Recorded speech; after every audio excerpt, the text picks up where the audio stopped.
Somewhere in the Judean desert, tucked inside a limestone cave above the Dead Sea, a scroll sat in total darkness for nearly 2,000 years. No one read it, no one debated it, no one feared it or celebrated it or tried to suppress it. It just waited, and what it contained was a detailed, methodical description of the final war at the end of the world. Not a vague vision, not a dream sequence, a battle plan. Troop formations, trumpet signals, the exact prayers soldiers would recite before charging into combat, and the names of the cosmic forces of good and evil that would fight alongside them. A complete operational manual for Armageddon, written by human hands, buried in a desert, and then completely lost to history until the middle of the 20th century. When it finally resurfaced, people started asking an uncomfortable question. Why hadn't anyone told us about this? That question is exactly what we're going to dig into today, and the answer is more interesting and more complicated than either the skeptics or the conspiracy theorists usually admit.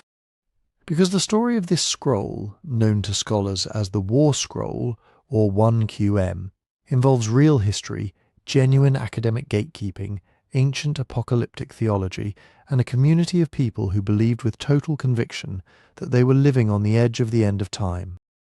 It also involves some breathtaking misreadings, modern news cycles that love the word hidden, and a text that has been both genuinely obscure and genuinely significant at the same time.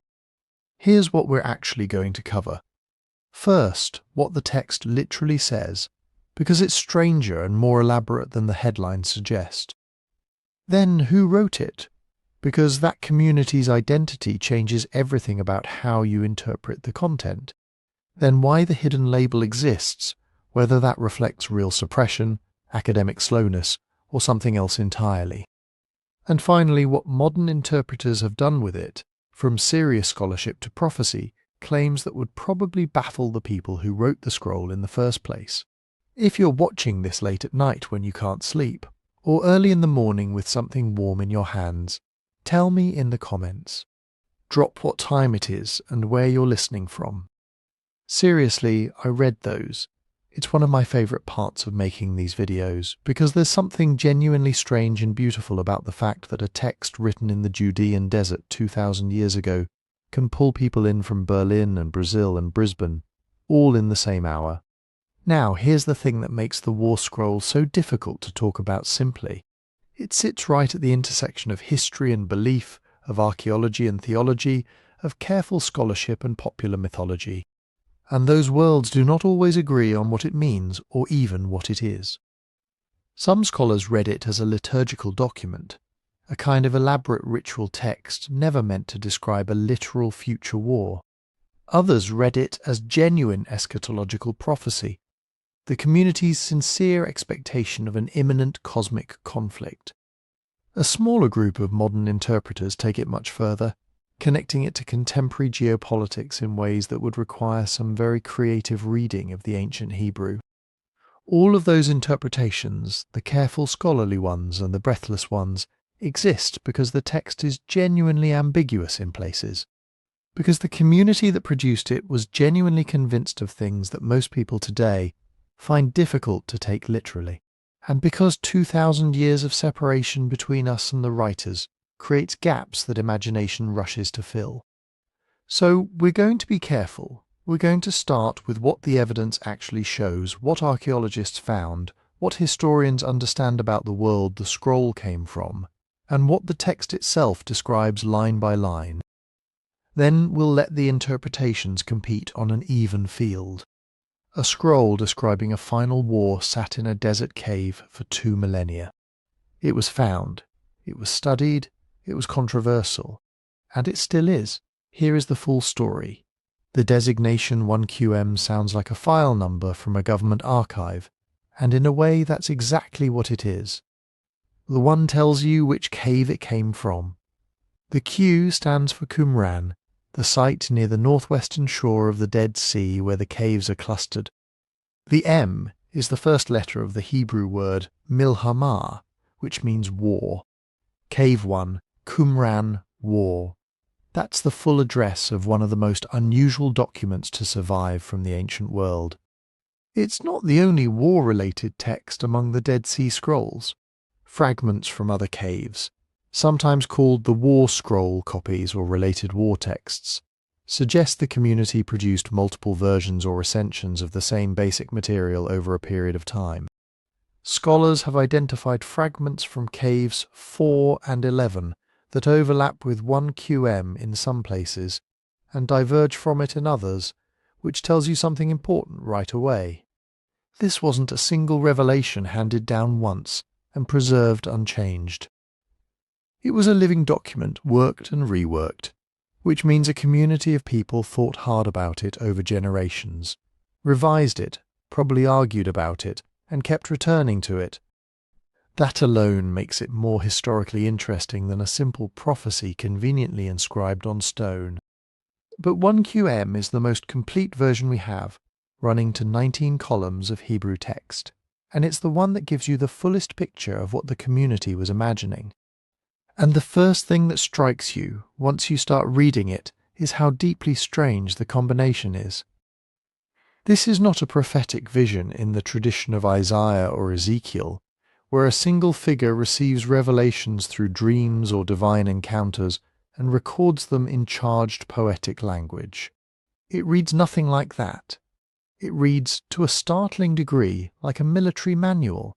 Column after column describes troop formations, infantry arranged at specific depths, cavalry positioned on the flanks, the exact dimensions of towers and shields, the precise wording to be inscribed on battle standards, different inscriptions for advancing, for regrouping, for the moment of attack.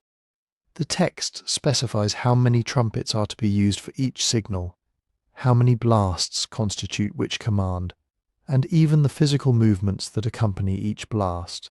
There's a level of procedural detail here that has no real parallel in other ancient Jewish apocalyptic texts. And then, woven directly through all of this tactical planning is liturgy, prayers, hymns, detailed scripts for what the priests are to say before combat begins, what the congregation responds, what blessings are invoked on the warriors, and what curses are directed at the enemy. The military and the religious are not two separate tracks running alongside each other.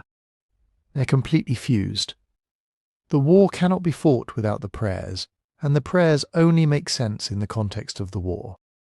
That fusion is one of the things that makes 1QM genuinely distinctive in ancient literature. Now for the cast. The two sides of this war carry names that have become famous well beyond academic circles. On one side are the sons of light, on the other, the sons of darkness. If you've heard those terms before and couldn't quite place where they came from, this is the source. The scroll identifies the sons of light as the tribes of Levi, Judah, and Benjamin, essentially the community of the faithful.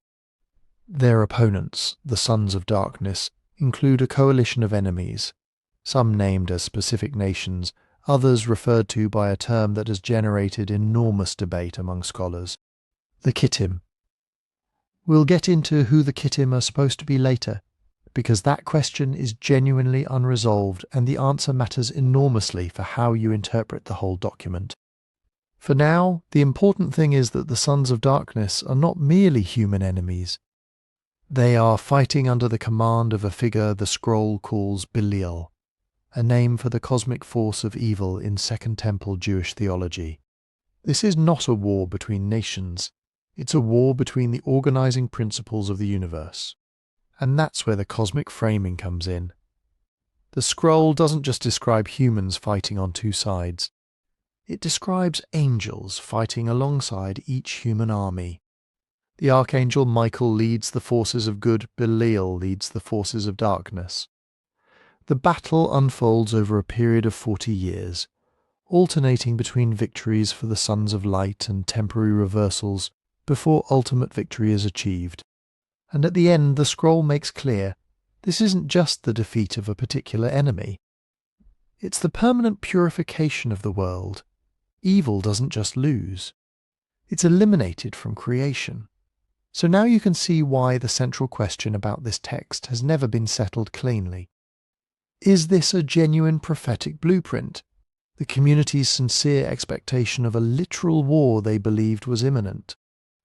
Is it a ritual document, a kind of extended liturgical drama meant to be enacted symbolically rather than carried out literally on a battlefield? Or is it somehow both at once, a text that functioned as actual theology and ritual, while also expressing a real political and military expectation? Scholars lean in different directions on this, and the ambiguity is not a failure of research. It's built into the text itself. That ambiguity is also exactly why the war scroll gets pulled into popular prophecy narratives so often. When you have a text that describes a final war in specific operational terms, that names the opposing cosmic forces, that assigns a timeline and a definitive outcome, and that was physically hidden in a desert for 2,000 years, the ingredients for a sensational story are already there. The word hidden does a lot of heavy lifting in those narratives, implying that someone deliberately suppressed the scroll to keep its predictions out of public consciousness. We'll examine that claim directly because there's a real history here that's more complicated than either full suppression or clean transparency. But what you need to understand right now is that the drama around the war scroll didn't start with conspiracy theories. It started with the text itself, with the sheer strangeness of its content and the difficulty of placing it neatly in any single interpretive category. This is a document that was clearly important to the people who wrote it. They preserved it, copied it, revised it over what appears to be several generations. They didn't write it once and file it away. They lived with it. And that community, the people who kept coming back to this vision of a final war and kept refining the details, they are as important to understanding 1QM as anything the text itself says. Because who you are shapes what a prophecy means. And these people had a very particular relationship with the world that made a document like this feel necessary. If you jump forward 2,000 years from the people who lived with this scroll, you find another small group standing in front of a cave mouth above the Dead Sea, staring at broken jars and dusty bundles of leather. The standard story starts in 1947, with Bedouin shepherds from the Tamira tribe looking for a stray goat. One of them throws a stone into a dark opening in the cliffs and hears something that shouldn't be there, the sharp crack of pottery. When they climb up to look, they find tall jars, some empty, some sealed, and inside a few of them, wrapped in linen, are rolled leather manuscripts blackened with age. They have no idea that they're holding some of the oldest surviving copies of biblical books, sectarian rules, hymns, and, among other things, the community's plans for the last war. What happens next is not a straight line. It's a slow, messy drift through a world of dealers, scholars, and governments that barely exist yet. The first batch of scrolls from what will later be called Cave 1 goes to a Bethlehem antiquities dealer named Kando. From there they split. Some are bought by a Syrian Orthodox Archbishop, Athanasius Samuel in Jerusalem. Others are acquired by Eleazar Sukenik, an archaeologist at the Hebrew University, who realizes almost immediately that this is something extraordinary. By 1948, the British Mandate is ending, war is breaking out, and these fragile strips of leather are being moved through a city under siege. Sukenik studies his scrolls in a half-darkened Jerusalem, sometimes literally hearing artillery outside while he tries to decipher ancient Hebrew handwriting. Archbishop Samuel eventually takes his pieces to the United States, hoping to sell them. In 1954, he places an ad in the Wall Street Journal offering biblical manuscripts dating back to at least 200 BC for sale. They are quietly purchased, through intermediaries, by the fledgling state of Israel. That sounds like a spy novel twist, but it's just how antiquities moved in that particular moment of history. Meanwhile, archaeologists go back to the cliffs. Between 1949 and 1956, 11 caves near Qumran are systematically explored. Some are found by Bedouin first, some by archaeologists, but taken together they yield tens of thousands of fragments. A handful of nearly complete scrolls, many more torn, worm-eaten, or burned pieces the size of a fingernail. Recipe, take an already complicated text tradition, then shred the evidence into confetti and scatter it across multiple caves. That's what modern scholars had to work with. The war scroll we've been talking about, 1QM, comes from that first cave, and it's one of the more complete documents.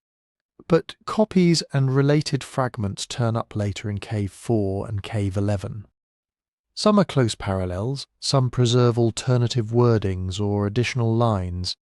Others just give you a few words that hint at a variant edition we no longer have.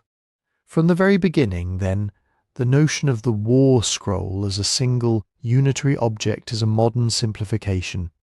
What the community actually left behind is a family of war texts scattered through multiple caches, some copied carefully, others more rough, all damaged in different ways. That matters for the hidden prophecy idea, because it means there was never just one pristine master scroll waiting to be revealed. There were multiple copies in use, and what we now call 1QM is simply the one that survived best and earliest in the excavation sequence. Once the manuscripts were in institutional hands, another kind of bottleneck began. The earliest major texts from Cave 1 got published relatively quickly in the early 1950s. But the real flood of material came from Cave 4, and that was a different story. Cave 4 produced the bulk of the fragments, thousands upon thousands of pieces discovered in 1952. Editing them required patient reconstruction, matching handwriting styles, dialects, and content. There were only so many experts in the world who could even try. The Jordanian Department of Antiquities, which controlled the site at the time, established a small international team in Jerusalem to work on the Cave 4 material. They were based in the Palestine Archaeological Museum, later known as the Rockefeller Museum. This is where the legend of the scrolls locked in a basement really starts. For decades, that team functioned with very tight control over who could see which texts. Members were each assigned specific manuscripts to edit and publish. Outside scholars often couldn't get access to high-quality photographs, let alone the originals. All of this played out against a shifting political background. The 1948 war, armistice lines that left Qumran in Jordanian territory. Then the Six-Day War in 1967, after which Israel took control of East Jerusalem and the museum. Antiquities laws, national pride, academic rivalries, all of these fed into the pace and pattern of publication. From the outside, none of that looked good. People knew the scrolls existed, knew they contained biblical and non-biblical material, knew there were apocalyptic and sectarian texts. But decades passed while only a fraction of the Cave 4 material appeared in print. There were rumours of explosive revelations being deliberately kept secret. Whispers about prophecies embarrassing to modern institutions. Claims that the Vatican or the State of Israel or some mysterious committee was suppressing texts that predicted specific modern events. The reality, as far as the documentary record shows, is more mundane and in some ways more frustrating. There were genuine problems. The original team was too small for the scale of the task. Some editors sat on text for years without publishing. Personal disputes and gatekeeping absolutely slowed things down. Photographic access was restricted in ways that look, with hindsight, like academic hoarding. But there is no credible evidence of a coordinated plan to hide particular prophecies because of their content.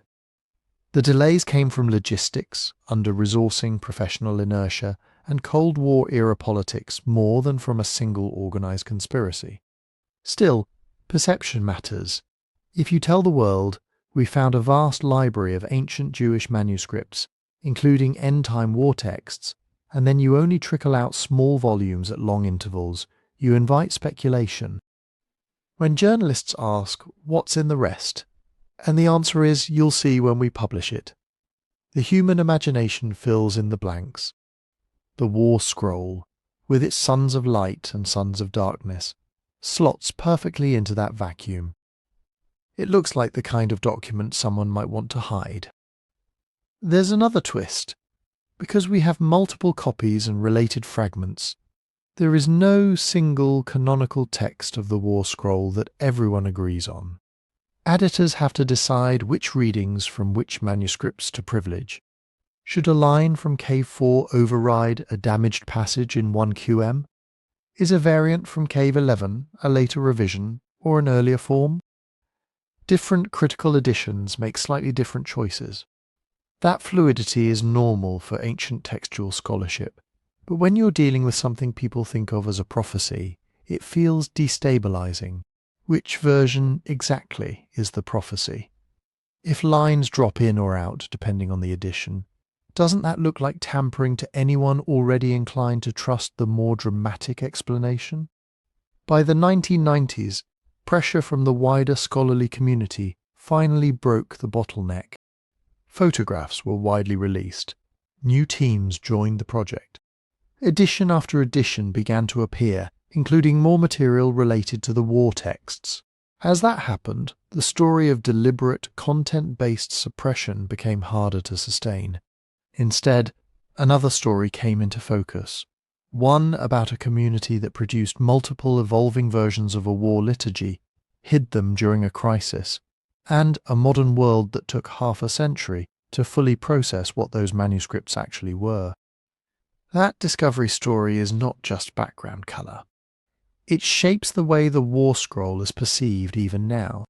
A text that was literally sealed in caves, that then passed through the hands of dealers, bishops, governments, and a semi-closed circle of scholars before reaching the public, practically begs to be framed as a hidden prophecy. To understand whether that label makes sense, we have to step back from the modern drama and look more closely at the people who wrote, copied, and stored those scrolls in the first place. Who were they, and why did they think the world was headed toward a final war at all? If you walk south from those caves along the terrace, you hit the ruins that have carried most of the weight of this argument. Qumran itself. Low stone walls, a communal dining room, a big water system with multiple stepped pools. A scriptorium, or at least a room with long benches and inkwells where someone was doing a lot of writing. Who lived there is not a settled question, but there is a leading suspect. Already in antiquity, writers like Josephus, Philo, and Pliny the Elder talk about a Jewish group called the Essenes. They describe a movement that loved purity laws, lived in tight-knit communities, rejected the temple leadership in Jerusalem, and thought of themselves as a righteous remnant waiting for God to act. Pliny even locates an Essene settlement on the western shore of the Dead Sea, above En-Gedi, without women, without money, palm trees their only companions.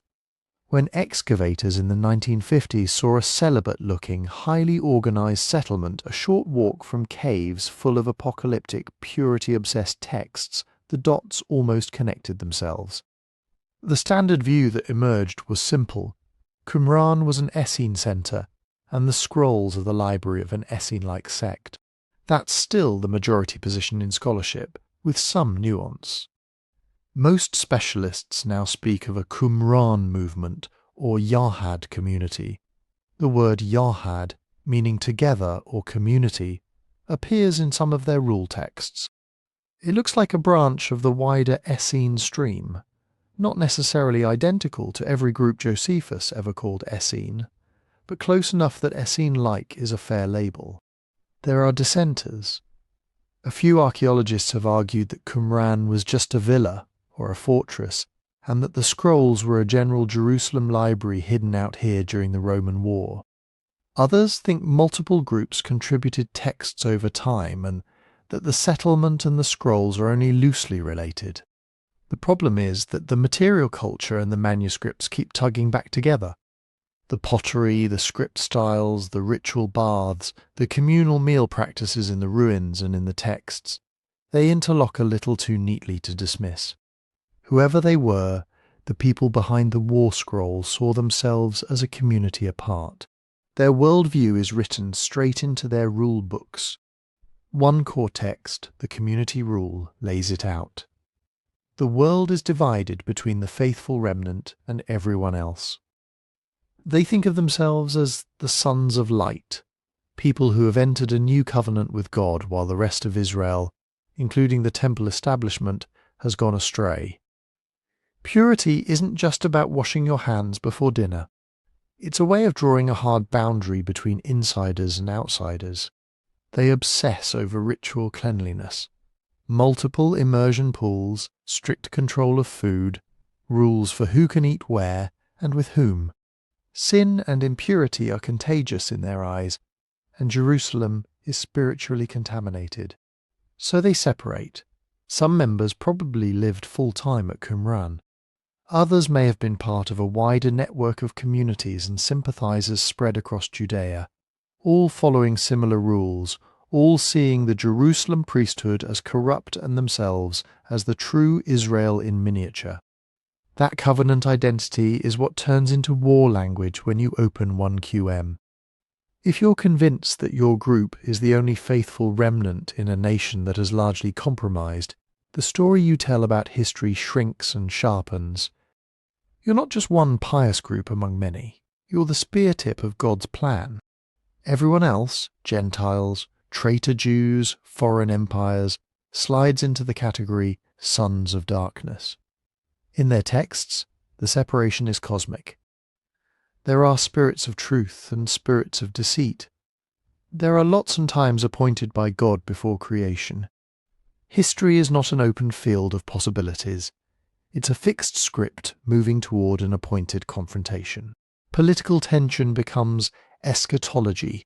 Bad rulers in Jerusalem aren't just bad rulers, they are instruments of Belial, the personified leader of the forces of darkness. Rome isn't just an occupying army, it's kittim, a coded way of naming the latest empire to play the villain in a story that began with Babylon and Persia. Once you see the world that way, a document like the War Scroll is almost inevitable. If the covenant community is small, righteous, and persecuted, and if God has promised to vindicate the faithful, then of course there's going to be a last battle where the math finally flips. The war text is a liturgy and a plan and a coping mechanism all at once, a way of rehearsing in advance the day when the remnant's marginality is revealed to have been central all along. Internally, that war has a very specific chain of command. The community's other writings show a layered leadership structure. Priests come first. They bless the troops, interpret the law, and lead the prayers. In 1QM, the priests blow specific trumpets, recite specific lines at each stage of the battle, and pronounce God's judgment over the enemy. This isn't a democracy. It's a priest-centered theocracy in miniature. Below them are Levites and lay Israelites, the rank-and-file members. But even here, discipline is tight. The rule texts describe a council that judges disputes, a communal treasury, and detailed penalties for stepping out of line. Talk out of turn in assembly. That might cost you your share of the communal meal or your status for a set period. Persistently challenged leadership. You can be expelled, cut off from the community, and in their theology, from the covenant itself. Hovering in the background is at least one charismatic figure, the teacher of righteousness. Not everyone agrees on the historical details, but the texts remember a founding teacher who correctly interpreted the prophets, clashed with a wicked priest in Jerusalem, and suffered for it. That teacher's readings of Scripture seem to underlie the group's calendar, purity rules and end-time timetable. When later members copy a war text, they're not freelancing. They're extending an interpretive tradition anchored in this earlier authority. When you put all of that together, a closed, purity-focused community, convinced it carries the true covenant, governed by priests and a revered teacher, convinced that history is a fixed script racing toward a final showdown, you get exactly the kind of insider literature that can look hidden to everyone else. From their perspective, these weren't secret prophecies meant for future YouTube thumbnails. They were internal manuals, membership charters, liturgy for festivals, war instructions for the last generation of the covenant community. They were copied for insiders who already spoke the code, who knew who the kittim were, who understood why the temple was corrupt, who accepted the sect's calendar and purity standards. To people outside that circle, other Jews in Jerusalem, Greek-speaking intellectuals in the cities, Roman administrators, these texts would have been opaque, maybe even invisible. They're written in a dialect on a calendar and with symbolic labels that only fully make sense if you share the group's grievances and hopes. Hidden not because some global conspiracy tried to bury them, but because they were never meant to circulate widely in the first place. That's the paradox.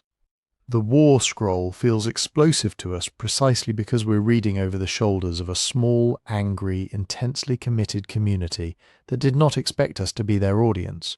To see why war and an imminent end made so much sense to them, you have to zoom out from the desert compound and look at the bigger storm gathering over Judea. Zooming out means leaving the quiet of Qumran and dropping into one of the most politically unstable centuries Judea had ever seen. The war scroll doesn't emerge from a peaceful, sleepy province where people suddenly get dramatic about angels and battles. It comes out of a region that had been passed from empire to empire, ruled by foreign kings, local strongmen, and rival priestly families who all claimed, in one way or another, to represent the will of God. Start a few centuries back. After Alexander the Great, Judea gets folded into the Hellenistic world. Greek language, Greek cities, Greek ideas. First under the Ptolemies of Egypt, then under the Seleucid kings based in Syria. On paper, it was just another small province. In reality, it was a pressure cooker. Some Jewish elites in Jerusalem leaned into Hellenistic culture, building gymnasia, adopting Greek names, competing for status in this new world. Others saw it as betrayal. Circumcision, Sabbath, purity laws, these weren't just customs, they were identity markers. To abandon them wasn't lifestyle choice, it was treason against the covenant. When the Seleucid ruler Antiochus IV Epiphanes tried to crack down interfering with the temple, banning key practices, reportedly setting up an altar to Zeus in the sanctuary, that pressure cooker blew. The Maccabean revolt in the 16th BCE began as a rural priestly family, refusing to sacrifice to pagan gods, and turned into a successful guerrilla war. Out of that revolt came the Hasmonean dynasty, priest kings who cleansed the temple, reasserted Jewish rule, and expanded the territory. To some they looked like heroes of restoration. To others, including the kind of people who ended up at Qumran, they looked like upstarts. Because here's the catch. The Hasmoneans weren't from the old Zadokite high priestly line that earlier texts idealize. They were a different priestly family that took power through revolt and then kept it through politics and force. They combined the high priesthood with kingship, something a lot of traditionalists saw as dangerously close to usurping roles God had kept separate. So even during the period of Jewish independence, there's this running argument, are these guys God's instruments, or are they illegitimate rulers dressing their ambition in piety? Socially, the divisions map onto class as well. The Hasmonean court favours certain families. Land gets redistributed. Urban elites with Greek connections find room to thrive. Meanwhile, rural peasants and some priestly groups feel squeezed, overtaxed and spiritually sidelined. When you read later Qumran texts that complain about seekers of smooth things and a wicked priest, you're hearing echoes of these conflicts. The idea that the legitimate priesthood has been displaced isn't an abstract theological point. It's a lived political grievance. Then the Romans show up. By the mid-1st century BCE, internal Hasmonean disputes open the door to Roman intervention. Pompey walks into Jerusalem in 63 BCE, marches into the temple precinct, and Judea becomes effectively a Roman client. The Hasmonean line limps on in a reduced form, then gets eclipsed by Herod the Great, a savvy operator with Idumean roots backed by Rome, who rebuilds the temple on a massive scale while also building pagan cities and playing imperial politics. From Qumran's perspective, this is nightmare fuel. The temple looks more glorious than ever, but the leadership is compromised. The appointment of high priests is clearly political, and the ultimate authority is a pagan emperor thousands of miles away. The visible symbol of God's presence is controlled by a chain of power that runs straight through Rome. Inside Judea, rival Jewish groups offer competing survival strategies. The Sadducees, closely tied to the priestly aristocracy, seem to accept the temple status quo and work within it. The Pharisees focus on the interpretation of the law in daily life, building a flexible, portable piety that doesn't collapse if the temple gets disrupted. Later, you get zealot factions who conclude that violent revolt is the only faithful option. And then you have sectarian groups like the Essenes and the Qumran Yahad, who respond by withdrawal and radical redefinition. The true temple is their community. The true priesthood is theirs. The true calendar is theirs. Each of these groups reads the same scriptures, but draws different conclusions about what restoration and kingdom look like. Is God going to vindicate the current temple by sending help? Replace it with a purified version under a different priesthood? Blow the whole thing up in a cosmic reset and start over? That's where apocalyptic hope becomes politically loaded.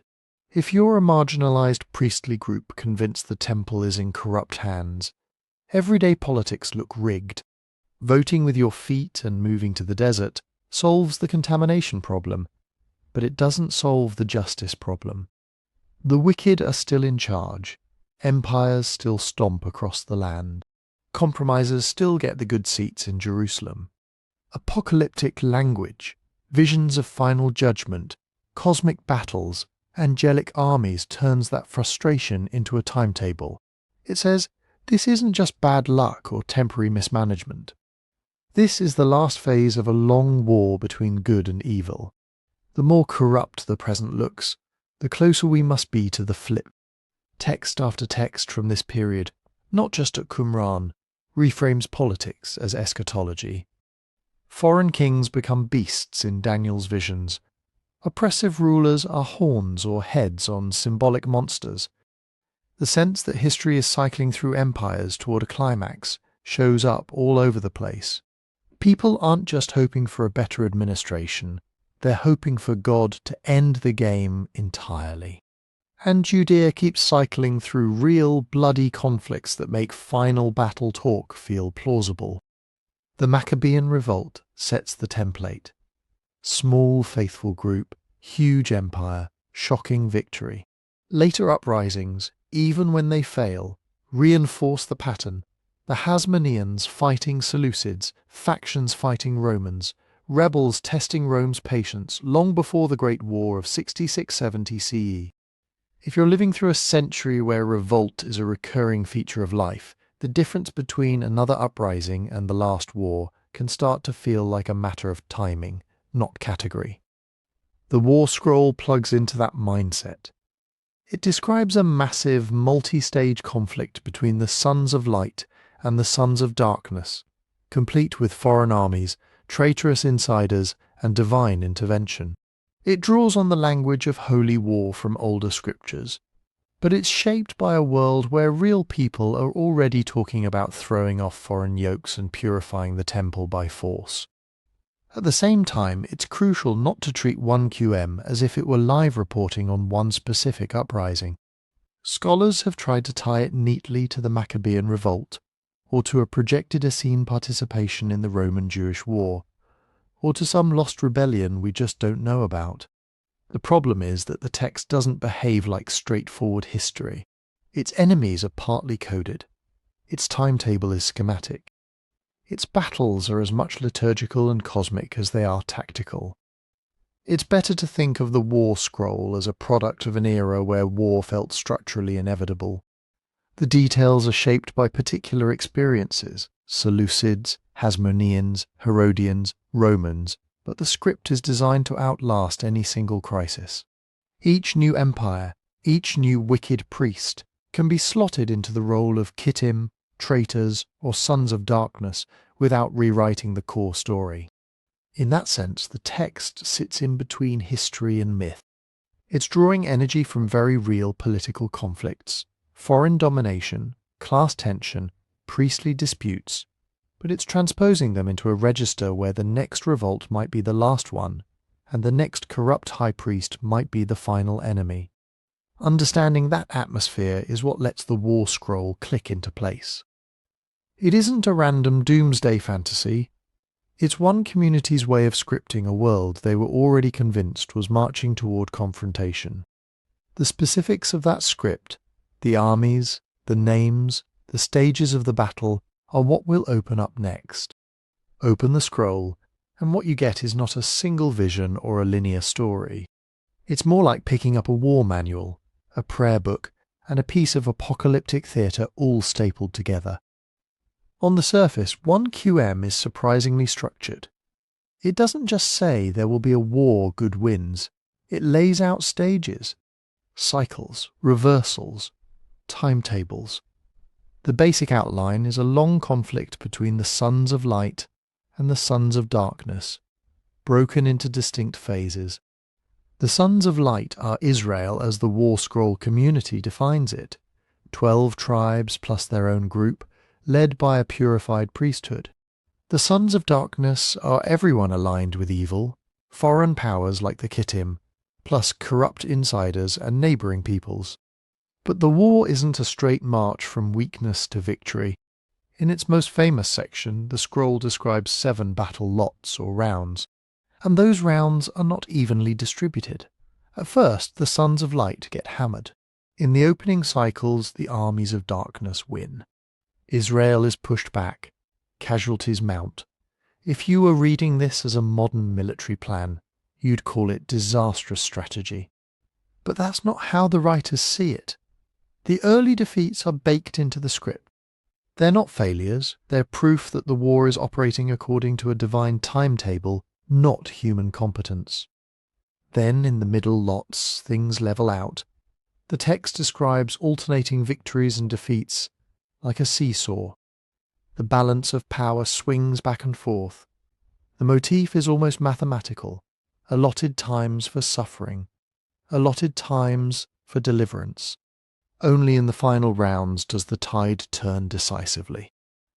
In the 7th and last lot, God intervenes so clearly that the sons of darkness are annihilated. The war ends not because Israel finally perfects its tactics, but because the divine clock runs out on evil's allotted time. So you get this built-in logic: suffering first, ambiguity in the middle, then sudden overwhelming reversal. Anyone living through repeated revolts and crackdowns could look at that structure and see a pattern for their own moment. Losing right now doesn't mean you misread God's plan. It might mean you're still in the wrong lot of the war. That staged pattern sits alongside another layer. The scroll alternates between battle instructions and ritual liturgy. You're reading about formations and armour, and suddenly you're getting trumpet calls and prayers. Some parts sound like a field manual. The text specifies the size of units, the arrangement of lines, the kinds of weapons, spears, shields, body armour. It describes how the troops should advance, how they should regroup, how reserve units are positioned. There are even hints of logistics: who supplies what, how camp is ordered. Then, right in the middle of that, you get priests. The war scroll never lets you forget that this is a priestly document. The high priest and his fellow priests are not off to the side praying, while the warriors do the real work. They're at the centre of the operation. Priests blow trumpets that signal phases of battle, trumpets of assembly, trumpets of advance, trumpets of adbunch, trumpets of ambush, trumpets of pursuit. Each type has its own blast pattern and its own inscription. They don't just coordinate movements, they declare what God is doing at that moment. Banners play a similar role. Each division of the army marches under specific flags inscribed with phrases like people of God, assembly of God, rule of God. The banners are not decoration, they're theology on poles. They tell you who you are and what you're fighting for every time you look up and see the fabric snapping in the wind. And then there are the speeches. Before and during battle, designated leaders, often priests, recite set speeches. These aren't improvised pep talks. The text writes them out in detail. Reminders of covenant history, denunciations of the enemies as forces of Belial, declarations that God has already decreed the sons of light will win. In a modern army, you might have a general giving a motivational address. In the war scroll, you have something closer to liturgical call and response, where the army is being catechized into its role as God's instrument. All of that creates a specific logic of war. This is not a story where clever generals read the battlefield and adjust strategy on the fly. It's a war where the most important moves were written down beforehand. The blend is striking. On one hand, the scroll shows practical awareness of warfare. People who have never come near a battlefield don't usually bother enumerating troop divisions or specifying armor types. On the other hand, every practical element is wrapped in ritual. Weapons are ritually pure. Formations are not just efficient, they're symbolic. Trumpets and banners and speeches frame each maneuver as part of a cosmic choreography. The soldiers don't just follow orders, they enact a script. This is where the idea of a divinely guided war really comes into focus. The scroll presents human planning as necessary but secondary. God already knows exactly how many lots of victory and defeat there will be. He has decided which round the big turn will happen. He assigns angelic armies to fight alongside the human ones. Michael and the host of heaven appear as commanders on Israel's side.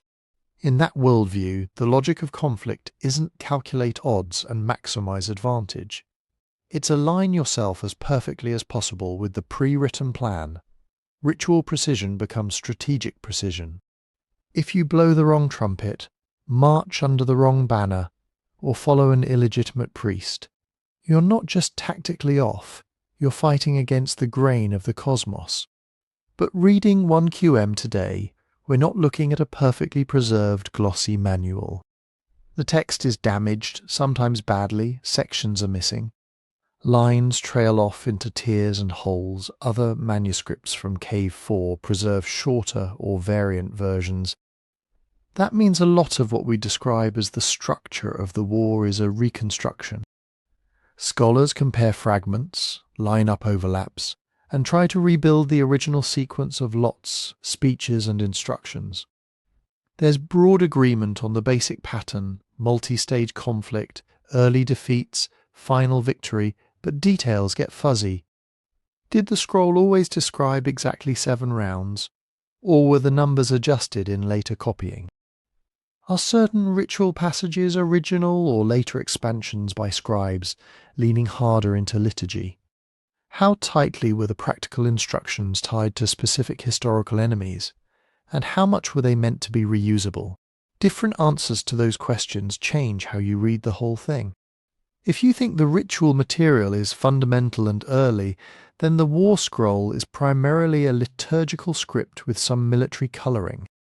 If you think the battle plans came first and rituals accreted later, you might see it as originally closer to a resistance blueprint that got sacralized over time. Either way, the text as we have it refuses to separate strategy from service. War is worship. Worship is a weapon. And that fusion is what makes the next question so tricky. When the scroll names its enemies, is it calling for a real war plan or giving a symbolic map of history? When it talks about kittim and nations, does it have actual legions in mind or archetypes? To get at that, we have to turn to the cast list of the sons of darkness and ask who, exactly, they were seeing across the battlefield. When the war scroll starts naming enemies, one name keeps surfacing like a buoy: kittim. On the face of it, kittim sounds specific. In earlier biblical texts, kittim can point to Cyprus, or more broadly, to Western Island peoples. In some Second Temple writings, it starts drifting toward those guys from the far west. By the time you get to Qumran, most scholars think the community is using kittim as a cipher for the superpower of their day. That almost certainly means Rome, you can see why. The war scroll describes kittim as a heavily armed, disciplined, foreign imperial force. They come from the coasts and islands of the sea. They dominate nations. They deploy advanced metal armor and organized formations.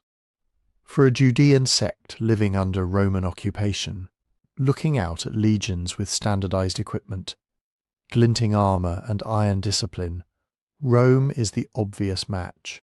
But it's not automatic. Some researchers have argued that the earliest layer of the scroll might have been drafted in a time when the main foreign threat was still Seleucid, not Roman. In that view, kittim might originally have meant Western Greeks, or a Greek-style empire in general, and only later readers at Qumran reflexively heard Rome when they saw the word. Others suggest something even more flexible, that kittim is not one fixed nation at all, but a type, a label that can slide from empire to empire as history lurches forward. Today it's Greeks, tomorrow it's Romans. In principle it could be whoever shows up next with ships, steel and tax collectors. And that's where things get interesting. Because in the War Scroll, kittim doesn't stand alone. It's embedded in a whole cast of enemies, simply called the nations. In modern language, nations sounds like a neutral geopolitical term. In this text it's not. The nations are a theological category. They are the peoples outside the covenant, outside the purified Israel that the Qumran community imagines itself at the center of. They are not just foreign, they are aligned in the scroll's imagination with Belial, with the forces of cosmic darkness. Their armies are not merely political opponents, they are instruments of spiritual rebellion. So when the scroll talks about Israel versus the nations, it's operating on two levels at once. On one level, it's painfully concrete. These are neighbours, overlords and rivals, Idumeans, Moabites, Ammonites, Philistines, Arab tribes, Hellenistic cities, and the empire that taxes you and stations garrisons in your land. You can map many of the named groups onto the political geography of the Eastern Mediterranean in the 1st century BCE and CE. On the other level, it's schematic. Nations become the generic stand-ins for all human systems that resist God's rule. Their borders are more spiritual than cartographic. That double use creates a built-in ambiguity. You can read the War Scroll as a very pointed wish-fulfillment fantasy about specific enemies. You can also read it as a template that could, in theory, plug in almost any foreign power. That flexibility becomes crucial once you start tracking time. Empires don't sit still. The people at Qumran lived in a region that had already been ruled by Babylonians, Persians, Greeks, various Hellenistic kingdoms, and finally Rome. Within a century of the community's likely founding, alliances and overlords could shift radically. A sect that saw itself as living in the last days had to absorb each new shock into an existing script. So you get this problem of labels. If a text was first outlined when the Seleucids dominated, but then copied and expanded when Rome took over, what does the word kittim mean on any given line? Is it frozen at its original referent? Did later scribes silently repoint it to Rome? Were both meanings hovering in the air, the old prophecy language plus the new empire on the horizon? The War Scroll doesn't pause to footnote the transition. It doesn't say by kittim we now mean the Romans. It just keeps using the word, trusting its audience to make the connection. This is how a single label can drift across generations.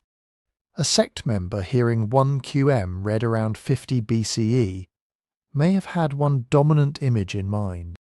A reader in 50 CE, born into a world where Rome was the only empire that mattered, would instinctively plug in legions, eagles and Caesars. The scroll's language stays the same, the mental picture behind it updates with each new wave of imperial reality. Later readers push this even further. Once the text enters Christian and post-Christian imaginations, kittim becomes a kind of prophetic Rorschach test.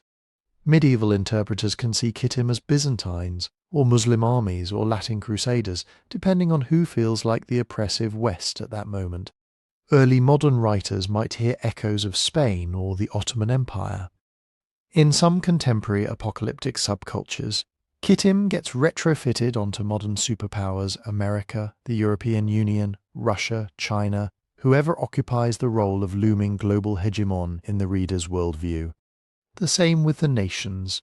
Theologically, they remain everyone outside the true people of God, but politically, that category can be stretched to match any current configuration of allies and enemies. Once you notice that, the War Scroll's vagueness stops looking like a bug and starts looking like a feature, because ambiguous enemies are incredibly reusable. If the scroll had said, in the year X of King Y, Rome will do Z, it would lock itself into a narrow historical window. When that year passed, when that emperor died, the prediction's shelf life would be short. But kittim and the nations are elastic.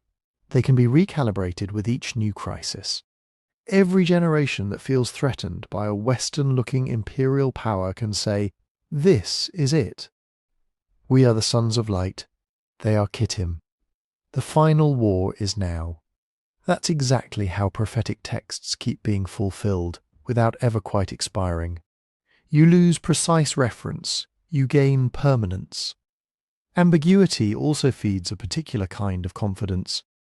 If a passage doesn't anchor itself to one name, one date, one battle, then any partial resemblance to current events can feel like confirmation. An empire with strong infantry and coastal origins? Kittim. A coalition of foreign states pressuring Israel. The nations. Upheaval, persecution, wars and rumours of wars? The lots of the final conflict. The looser the categories, the easier it is to point and say, "See, it's in the scroll." That's part of why 1QM can be simultaneously ancient and perpetually new. The community that created it had real enemies in mind: armies, governors, rival Judean factions. But they framed those enemies in language broad enough to float across centuries. Each successive reader can lower that language back down onto their own map and feel that the text anticipated their moment. And this elasticity doesn't just affect how we read the human side of the conflict. It bleeds upward into the invisible realm the scroll assumes is pulling the strings. If kittim can be Rome or Greece or some other empire, what about the powers behind kittim? What about Belial, the spirits of darkness, the cosmic patrons of these nations? That's where the War Scroll's angelology and demonology come in. To see how far the enemy list really stretches, you have to zoom out from legions and cities and look at the cosmic war it thinks is raging above them. When you zoom out, the War Scroll stops looking like a military playbook and starts looking like a theology of history. At the core of that theology is a stark, almost brutal dualism. The community that cherished this text did not imagine a morally grey universe where everyone muddles along. They imagined two camps, two destinies, and two leaders. The language that runs through both the War Scroll and related Qumran writings is consistent. Light versus darkness, truth versus deceit, the lot of God versus the lot of Belial. Those are not just poetic flourishes, they're the framework. On one side you have the Sons of Light. That's not just a flattering nickname.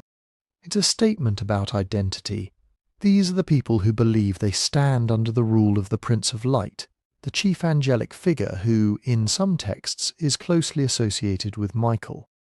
They are aligned with the Spirit of Truth, guided by heavenly revelation, purified by strict law observance and ritual discipline. On the other side are the Sons of Darkness, who fall under the dominion of Belial. Belial is one of the most important names in this whole worldview, and he's slippery by design. In earlier biblical literature, Belial can mean worthlessness or wickedness as a quality. By the Second Temple period, it starts to crystallize into a personal figure. At Qumran, Belial is not just an abstract principle. He's the leader of the forces of darkness. He can be called an angel, a prince, the ruler of the lot of wickedness. He commands spirits of deceit. He inspires false teaching, corrupt leadership, moral laxity, and outright persecution. If the sons of light imagine themselves as soldiers in God's army, Belial is the opposing general. But notice how the war scroll works with that idea. It doesn't say there is God, and then there's an equal opposite god of evil. That would be closer to Persian-style dualism. Instead, Belial is subordinated. He's dangerous, powerful, catastrophic in his effects, but ultimately a creature operating under divine permission for a limited time. That limited time is what the war scroll is counting down. The theological logic runs like this. History is the space in which God allows Belial's dominion to play out. Wicked nations rise. False teachers mislead. The sons of darkness seem to win. But this is temporary. At the appointed hour, the hour the scroll dramatizes, the balance snaps back. God intervenes decisively through his heavenly host and his human faithful, and Belial's lot is annihilated. That's why the scroll can talk about war in two overlapping registers. At ground level, it's trumpets, spears, shields, formations. But above that, in the text imagination, every maneuver has a corresponding movement in the invisible realm. The armies of Israel do not fight alone. They are backed, accompanied, and in some passages almost overshadowed by heavenly armies. The war scroll describes angelic princes going out with the battle lines, sounding victory, strengthening hearts, striking terror into enemies. Michael, in particular, looms large in related Qumran texts as the champion of Israel, the one who contends with the princes of other nations. So when the sons of light take the field against Kittim and the nations, they are in effect the earthly branch of a much bigger campaign. The text imagines a choreography where human lines advance and retreat in rhythm with divine decisions. Sometimes the sons of darkness prevail for a moment, driving back the forces of light. That's not a failure of God's plan. It's baked into the script. Those temporary defeats highlight dependence. They set the stage for the climax where God himself, through his heavenly host, turns the tide. In that sense, the war is less about military strategy and more about revelation. It reveals who truly rules the world. This structure doesn't appear out of nowhere. It sits within a wider stream of Jewish apocalyptic thought that was developing across the last centuries BCE. If you read the book of Daniel, you already get hints of national histories being shaped by angelic princes, the Prince of Persia, the Prince of Greece, Michael, as one of the chief princes. Human empires rise and fall, but behind them are spiritual patrons, and behind them is the God who ultimately writes the script. If you read 1 Enoch, especially the Book of the Watchers, you find another side of this. Rebellious angels descend, corrupt humanity, teach forbidden knowledge, and are chained to await final judgment. There, too, history is framed as a cosmic lawsuit, a delayed but inevitable reckoning between heaven's will and heaven's rebels. The Qumran war scroll picks up both of these motifs and radicalizes them. It takes Daniel's idea of angelic princes and turns it into a full-scale order of battle, angelic commanders aligned with Israel, opposed by Belial and his spirits. It takes Enoch's sense of a scheduled judgment on rebellious beings and folds it directly into a 7-stage military campaign mapped onto years and lots. Yet there are differences. Daniel, as we have it, ends with a kind of compressed vision. Beasts, horns, kings, brief descriptions of war, and then the Ancient of Days intervenes. The war scroll stretches that moment out. It lingers on the gears and levers of the final conflict. It imagines skirmishes, setbacks, ritual preparations, liturgies recited while swords are drawn. It's almost like the community decided to fill in the how of what Daniel and other apocalyptic traditions sketched in broad strokes. At the same time, the War Scroll remains heavily symbolic. Its dualism is not primarily about two equivalent armies clashing over a patch of desert. It's about two ways of being, truth and deceit, covenant faithfulness and lawless independence, humility under God and arrogant self-rule. That's where modern readers can trip. If you read 1 QM like a campaign diary, you might expect it to line up neatly with one particular revolt, one sequence of battles, one identifiable general. When that doesn't quite work, some assume the text must be wrong prophecy or encoded news. But prophecy of this type isn't trying to report the news ahead of time. It's trying to name the pattern behind the news. The language of light and darkness of Belial and the Prince of Light functions like a set of lenses. Put those lenses on and every empire you experience becomes legible within the same frame. The particular legion insignia or governor's name changes. The underlying alignment toward or away from God's rule is what matters.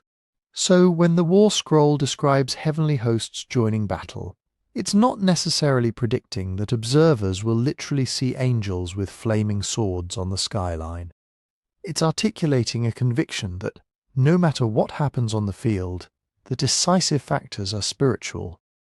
That God's side, however weak it looks, is underwritten by a power the visible world can't measure. Symbolic language of this kind is easy to misread in two directions. One way is to flatten it into pure metaphor and say, this is just a story about inner moral struggle. That undercuts how seriously the Qumran community took actual politics, armies, and bloodshed. They expected real war. The other way is to treat every visionary detail as if it were a literal journalistic prediction. Angelic ranks become air units. Demonic hosts become literal, visible monsters. The text becomes a forecast, not a worldview. The War Scroll lives between those extremes. It speaks the language of combat because its authors believe history itself is contested ground. It speaks the language of angels and demons because they are convinced that human choices participate in larger currents of truth and deceit.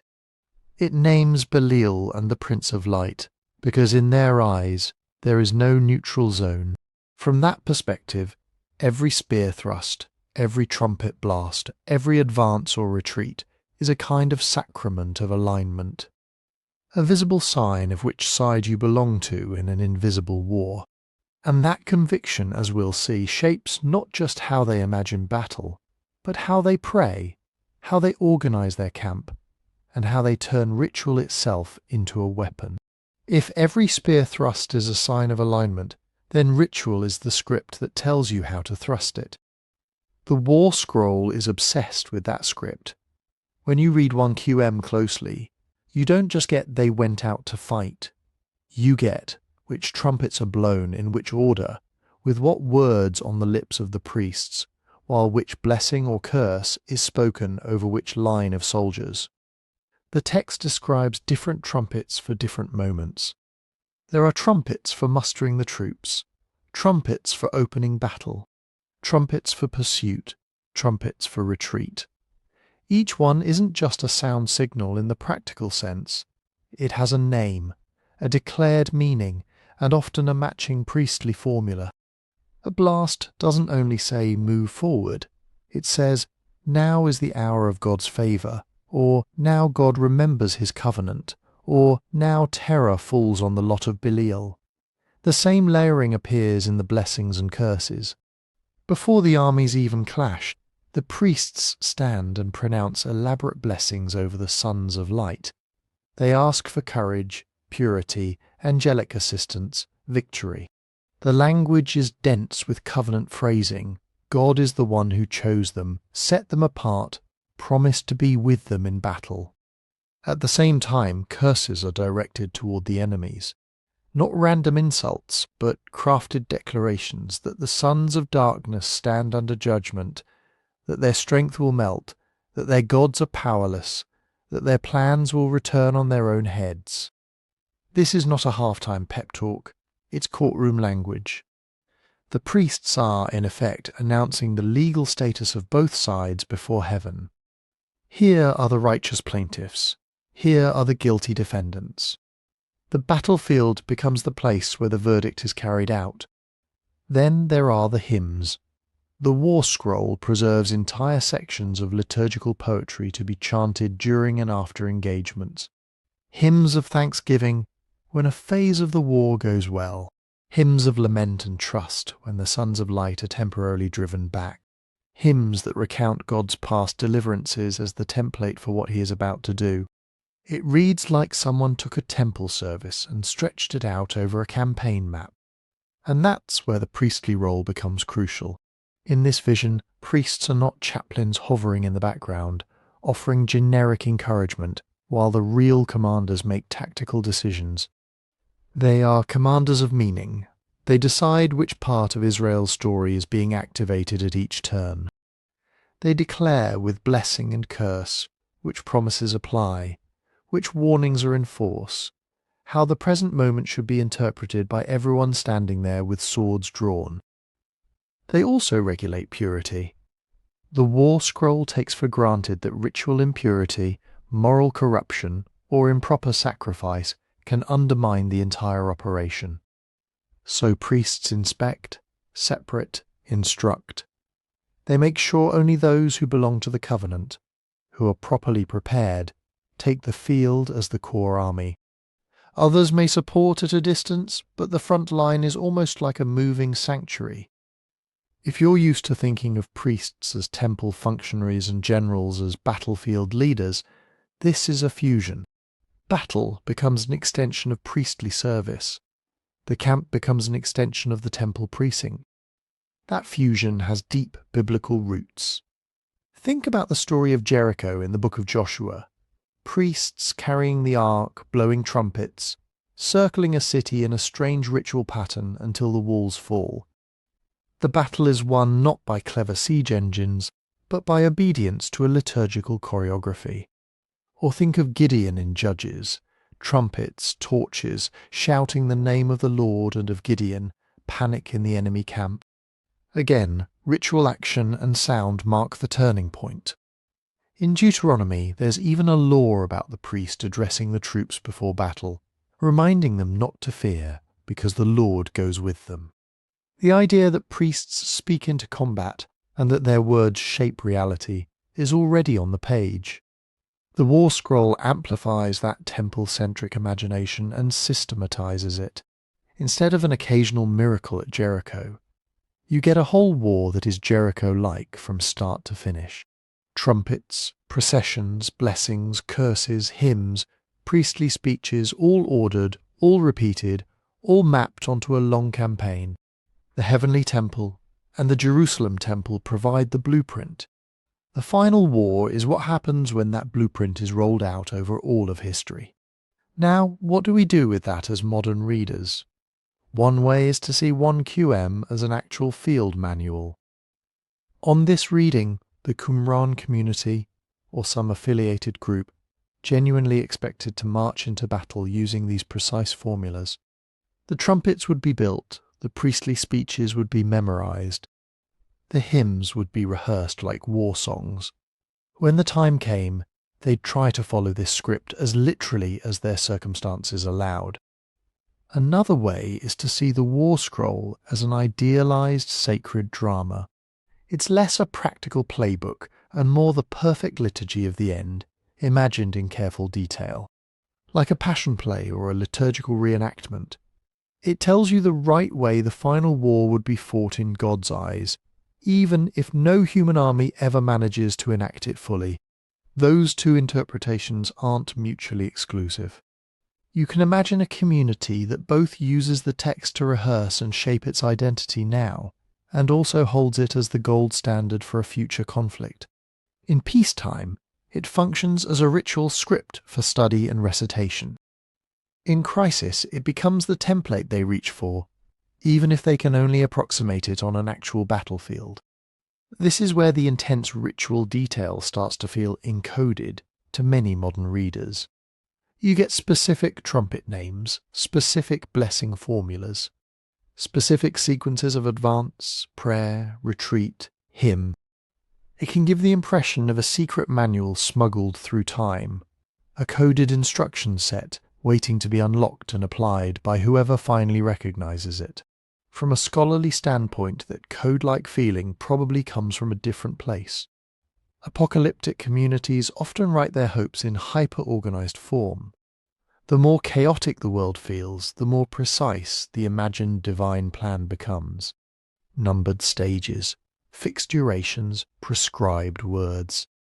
In that sense, the War Scroll's liturgy of war is not trying to hide meaning, it's trying to pin it down. But the effect on a later reader can be the same. You open the scroll and find not vague piety, but a fine-grained ritual program. Do this, say that, blow this, sing that. If you're primed to look for lost blueprints, it's easy to see those pages as a literal encrypted strategy for some future conflict. If instead you read them as the ultimate extension of temple worship into the realm of history and violence, another picture comes into focus. Ritual here isn't decoration. It's the weapon that tells every soldier, every time the trumpets sound, exactly whose war they're fighting and what story they are inside. And that question, blueprint or drama, manual or liturgy, sits right at the heart of the next debate. What kind of text is the War Scroll really? When you ask, what kind of text is the War Scroll, you're really asking a deeper question. You're asking, did someone sit down to write what they believed was a downloaded forecast from heaven? Or did they craft a program for how their tiny, embattled group should move through history? Different scholars answer that in very different ways, and each answer shifts what fulfillment would even look like. Start with the most intuitive option for modern readers, predictive prophecy. On this reading, 1 QM is a timetable. Maybe a flexible one, but still a timetable. The author believes that God has revealed not just that there will be a final war, but roughly how it will unfold, the phases, the enemies, the surprising setbacks, the ultimate rescue. If that's true, then fulfillment means history lining up with the script. 7 battles, alternation of victory and defeat, a climactic intervention when things look worst. Gentile powers that can reasonably be mapped onto kittim, a covenant community that sees itself as the sons of light. When events on the ground start matching the pattern, you don't just feel encouraged, you feel like you're literally stepping into a pre-written page. But there's another way to read it. Call it sectarian hope literature. Here, the War Scroll isn't so much a weather forecast as an anthem. It takes all the humiliations, compromises and fears of a marginal group and compresses them into one vast reversal. Their purity will finally matter. Their enemies will finally lose. The priests they follow, laughed at or sidelined in Jerusalem, will one day stand at the center of the world story. In that case, fulfillment is less about ticking boxes on a sequence, and more about confirmation of a promise. If Rome falls, if corrupt priests are removed, if some later movement that looks like Sons of Light gains vindication, the text feels fulfilled even if no one follows its campaign schedule, even if no trumpet is ever blown according to its instructions. The War Scroll functions like a psalm of victory blown up to apocalyptic scale. Then there's the liturgical reading here. Scholars focus on all those blessings, curses and hymns we just walked through and say, this is first and foremost a worship text. It's designed to be recited, memorized, rehearsed. It shapes emotions and identities long before, and maybe regardless of any actual battle. In that framework, fulfillment looks different again. It's fulfilled every time the community gathers, reads and sings it. Every time they rehearse the roles of Sons of Light and Sons of Darkness, they are already participating in the final drama. The war is not only out there in the future, it's in the present struggle to remain faithful, pure and separate. The liturgy itself is part of the war. And finally, you get what some call the utopian blueprint reading. On that view, 1 QM is an ideal constitution for the end times people of God. It doesn't just predict, it prescribes. It sketches the perfect organization of troops, the perfect division of roles, the perfect distribution of priestly and lay responsibilities in the moment when God's kingdom breaks through. Think of a constitution drafted in exile for a nation that does not yet exist. Nobody expects it to match reality detail for detail, but it gives structure. If the opportunity ever arises, you know where to start. Units are already imagined, leadership is already mapped, liturgy is already codified. The war scroll, in this sense, is a thought experiment about what Israel should look like when it finally runs according to God's design. Those four lenses, prophecy, hope, liturgy, blueprint, are not mutually exclusive. The same community could easily experience the scroll as all of them at once. A revealed glimpse of the future, a song of encouragement, a script for worship, and a plan for how to act if history suddenly opens the right door. But which one you emphasize changes your answer to another key question. What did the authors actually expect to happen? This is where genre matters a lot more than it might seem at first glance. If you think 1 QM is straight prophecy, you might expect the author to have had a fairly concrete sense of timing, not necessarily a calendar date, but at least an era, under Rome, under some particular high priest, within a generation or two. You might imagine members of the group scanning the horizon, measuring every military rumour against the 7-stage war. But apocalyptic literature in general doesn't work like a train schedule. It speaks in patterns, not in calendar entries. Look at Daniel, or later, Revelation. You get beasts and horns, symbolic numbers, repeated cycles of oppression and deliverance. Historians can try to map them onto specific empires and events, and sometimes the fit is pretty good. But the genius of those texts is that their patterns can flex. New generations can read themselves into the symbols when the old empires are long gone. The War Scroll belongs to that same universe. 7 battles with alternating fortunes? That's not just a prediction, it's a template. History is expected to lurch forward in waves. Righteousness advances, then gets hammered, then advances again. Divine help arrives, but often at the last possible moment. Enemies look invincible until suddenly they don't. That pattern can speak meaningfully in lots of different historical moments, not just one. And that's one reason historians are cautious about saying this passage in 1 QM clearly refers to that exact war in year X, or this has to be about Rome and only Rome. The language is thick with biblical allusion, mythic imagery, and ritual echo.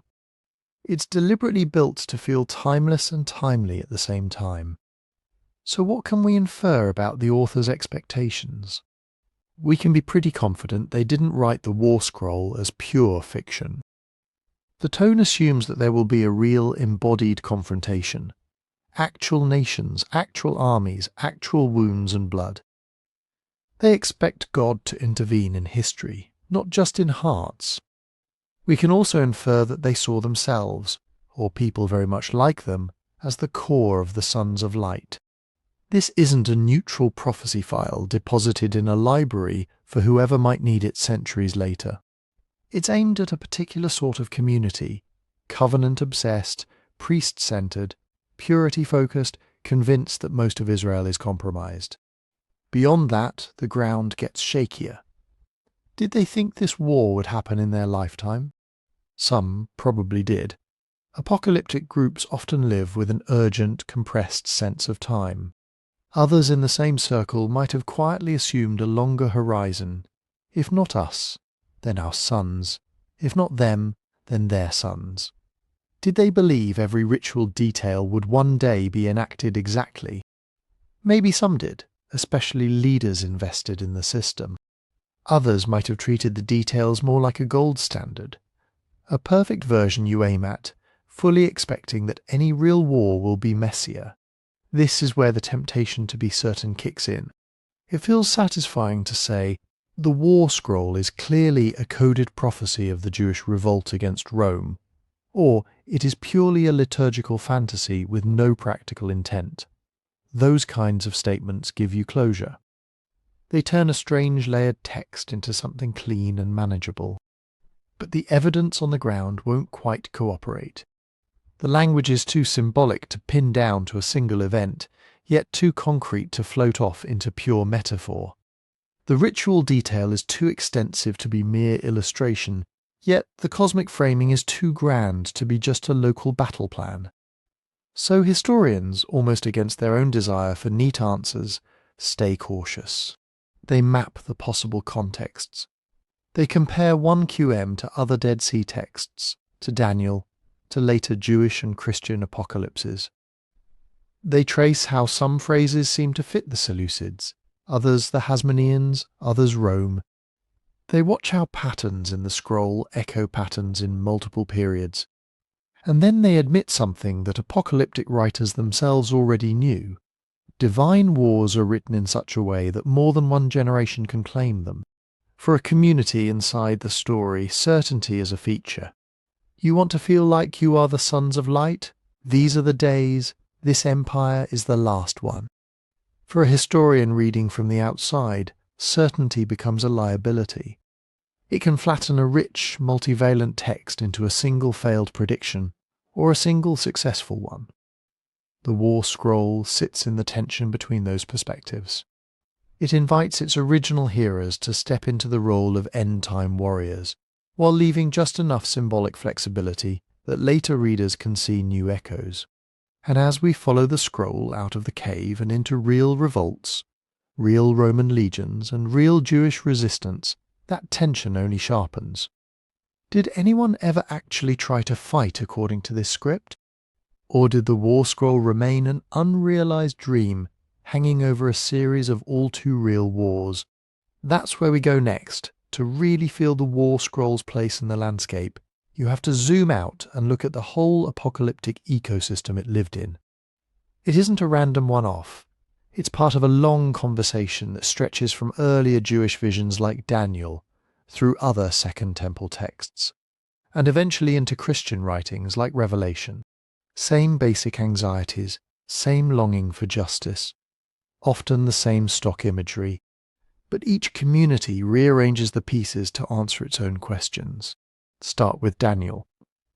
Written in the shadow of foreign empires and persecution, Daniel gives you beasts rising from the sea, horns that stand for kings, numbered weeks of years, and a final decisive intervention by the Ancient of Days. The kingdoms of this world rise in terrifying succession, but they're on a leash. Their time is fixed. The War Scroll breathes that same air.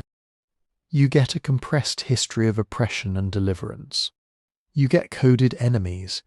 You get a fixed number of battle phases instead of a fixed number of weeks. But the logic is similar. The chaos is not truly chaotic. God has already penciled in an end date. Then look sideways at other Second Temple apocalypses, 1 Enoch, Jubilees, the Animal Apocalypse, parts of 4 Ezra and 2 Baruch, even the Aramaic Son of Man traditions. Across that material you see repeating motifs, angels supervising nations and battles, heavenly books where destinies are already written, righteous remnant versus corrupt majority, a final judgment in which the proud are overturned and the humble vindicated. The War Scroll is completely at home in this world. Its priestly trumpets, angel armies, and strict division between us and them are not eccentric inventions. They're an Essene-flavoured remix of tropes everyone in that apocalyptic subculture would recognise. But then something interesting happens when you put 1 QM next to the Book of Revelation. The parallels are obvious enough that people routinely jump to the conclusion that one must be copying the other. Sevenfold patterns, trumpets, armies of heaven, a climactic showdown between good and evil that collapses history into one last confrontation. On the surface it looks like a straight line, Daniel War Scroll Revelation. Most scholars are a lot more cautious. Chronologically, Revelation is later written for struggling Christian communities under Roman power. probably in the late 1st century. The war scroll in its current form is earlier, usually placed somewhere between the late 2nd and 1st centuries BCE, perhaps with later tweaks. You could try to argue for some kind of direct textual influence, Essene war traditions seeping into early Christian circles, but the evidence is thin. What's much easier to defend is this. Revelation and the War Scroll are both dipping into the same shared cultural vocabulary. They're reading the same Hebrew Bible, they're marinating in the same apocalyptic habits of mind. They're watching the same basic story play out, again and again, small devout groups trying to make sense of overwhelming imperial power. First Babylon, then Persia, then the Hellenistic empires, then Rome. Different uniforms, same experience of powerlessness. So when Revelation talks about 7 trumpets unleashing judgments, and the War Scroll lays out trumpets with inscribed slogans for each phase of battle, that doesn't have to mean one author had the other text open on the desk. It can simply mean that in this imaginary trumpets plus 7s plus heavenly armies are standard building blocks. If you want to talk about the final clash, that's just what you reach for. At the same time, the contrasts are just as revealing. The War Scroll is obsessed with order. It's granular, almost bureaucratic. You get troop counts, battle lines, rotations of priests, exact phrases to be shouted at exact moments. Earthly and heavenly armies march in lockstep. The line between the human camp and the angelic camp is thin, but still there. Revelation, by contrast, is baroque and surreal. Beasts, dragons, a slain yet standing lamb, a whore on a scarlet beast, rivers of blood, hail and fire mixed with blood, cosmic earthquakes. The final battle in Revelation almost feels like it collapses under the weight of its own symbolism. When the rider on the white horse shows up in chapter 19, the war is basically decided by a word from his mouth. No detailed logistics, no careful 7-round alternation. Just overwhelming, almost theatrical victory. The War Scroll imagines the faithful literally strapping on weapons and going out under priestly supervision to fight. Revelation leans far more heavily on the idea that God or the Lamb does the decisive fighting. Communities are called to endurance, witness, refusal to compromise. The actual military choreography is left in the hands of heaven. Those differences matter because they shape what later readers do with these texts. Once you have Daniel's beasts, the War Scroll's 7 battles, Revelation's seals and trumpets and bowls, plus a stack of other apocalypses, you end up with an enormous toolkit of end-time images. And readers, especially later religious movements, do something very human with toolkits. They combine them. They create harmonized timelines. Take Daniel's 70th week, Revelation's 1,000 years, the War Scroll's 40 years and 7 battles, plus a few oracles from Zechariah and Ezekiel, and suddenly you have elaborate charts. Empires are matched to beasts, modern nations mapped onto kittim, political confederations turned into 10 horns. The War Scroll can be slotted in as the Jewish phase of an end-time war, or as a rehearsal pattern that Revelation finally completes. Scholars push back on this for several reasons. First, the texts were written in different moments for different audiences. For the Qumran community, kittim isn't a blank prophetic label waiting for any future empire. It's already coloured by their actual enemies, whether Seleucid, Hasmonean, or Roman. For John's audience in Asia Minor, the beast is not a generic symbol for some tyranny someday. It's saturated with the imagery of Rome. Second, the numbers and sequences in apocalyptic literature are often symbolic, not algebraic. 7 doesn't necessarily mean exactly 7 historical phases. It can just as easily mean fullness, completion, the whole story.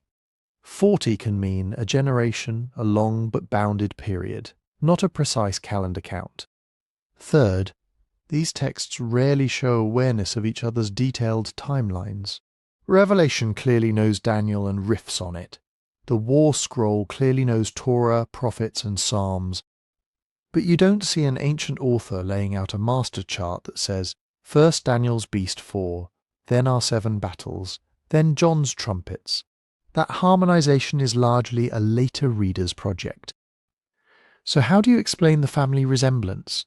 One option is direct influence in some cases. Daniel almost certainly lies somewhere in the background of both 1 QM and Revelation. Echoes of Danielic language and structure are hard to miss. Another option is shared social experience. Communities being ground down by great powers will independently reach for similar metaphors. If you've watched multiple empires stomp through your world, beasts trampling the earth are almost overdetermined imagery. If your group feels tiny and pure in a sea of compromise, sons of light versus sons of darkness is going to feel incredibly natural. A third option is what you might call a symbolic commons. By the late Second Temple period, there is a kind of open-source library of apocalyptic symbols in circulation. Numbers like 7 and 12, weapons like swords and trumpets, figures like the heavenly general, the archangel, the Son of Man. Writers don't have to copy each other directly to sound alike. They're drawing from the same shared shelf of ideas. You can, of course, combine these explanations. Maybe Daniel seeded the field with certain patterns. Maybe groups like the Qumran sect developed their own distinctive spin in texts like the War Scroll. Maybe early Christian seers soaked in that entire atmosphere and then, in Revelation, pushed the imagery to new extremes to address their own Roman crisis. What you don't need, and what we don't really have solid evidence for, is a straight mechanical chain of dependence, where one prophetic text secretly encodes the timeline of all the others. Instead, you get something more organic. Images, numbers, and narrative shapes migrate across centuries and communities, constantly being refitted to new historical traumas. The War Scroll is one node in that network, borrowing, adapting, and in turn offering later readers yet another pattern they can try to claim. And when we ask why this particular pattern ended up in a cave, in fragments, while others entered the canon and the pulpit, we move from shared symbols back to very specific history. Who guarded this scroll? Who read it? And why did its vision of the final war end up literally hidden in the desert, while Revelation and Daniel were copied and preached for nearly 2,000 years? That's the question we need to tackle next. When people online say the War Scroll was hidden, they usually mean something more dramatic than it was in a cave for 2,000 years. They mean somebody in power found it, realized it was dangerous, and then tried to keep it away from the rest of us. There is a tiny grain of truth in that story, and a mountain of myth piled on top. Start with the grain of truth. When the Dead Sea Scrolls first came out of the caves in the late 1940s and 1950s, they did not instantly enter the public domain. They landed in the hands of a small group of scholars, mostly European and Christian, working under military occupation, with limited funds in a politically unstable region. You had fragile, often mould-stained fragments that needed to be conserved. You had jars full of scraps nobody had even sorted yet. You had handwritten catalogues, no digital photography, and a field that was basically being invented on the fly. So what happened? The material was divided up. Some big, almost complete scrolls, like the Great Isaiah Scroll, were published relatively quickly. Others, especially the tiny complex or less obviously biblical pieces, moved at a glacial pace. Editorial teams claimed exclusive rights to particular caves or manuscripts. If you weren't in the club, you weren't working on those texts. That's where the sense of gatekeeping comes from. For decades, a small editorial committee controlled direct access to a large percentage of the unpublished scrolls. They could decide who saw what, who got photographs, who was allowed to propose readings. Careers were built around the privilege of being on a scroll, and the War Scroll, while not the most tightly controlled, lived in that same ecosystem of slow, centralized publication. From the outside, it looked like a fortress. Inside the fortress, it looked a lot more like a messy archive, staffed by overworked, underfunded specialists who weren't in any rush to give away the projects they'd been assigned. That's the mundane explanation. But once you add a few more ingredients, it's easy to see how a darker narrative takes shape. Enter the Vatican. One of the most persistent claims in conspiracy circles is that the Catholic Church, or the Vatican, specifically suppressed the Dead Sea Scrolls because they undermined Christian doctrine, predicted the end of the world, or exposed some embarrassing truth about Jesus. What's the evidence usually offered? First, the fact that several early editors were Catholic priests or worked at Catholic institutions. Second, the general slowness and secrecy of the editorial process. Third, vague references to banned or withheld texts, often with no specific citations, just the impression that surely there must be something explosive in there. What's missing is the crucial part: actual, verifiable cases where a text was discovered, deliberately locked away, and kept from publication because it was too theologically dangerous. In the case of the War Scroll and the wider Qumran corpus, that kind of smoking gun hasn't turned up. We have quarrels over readings. We have accusations of academic arrogance, favoritism, even incompetence. We have stories of younger scholars being denied access by older gatekeepers who didn't want competition.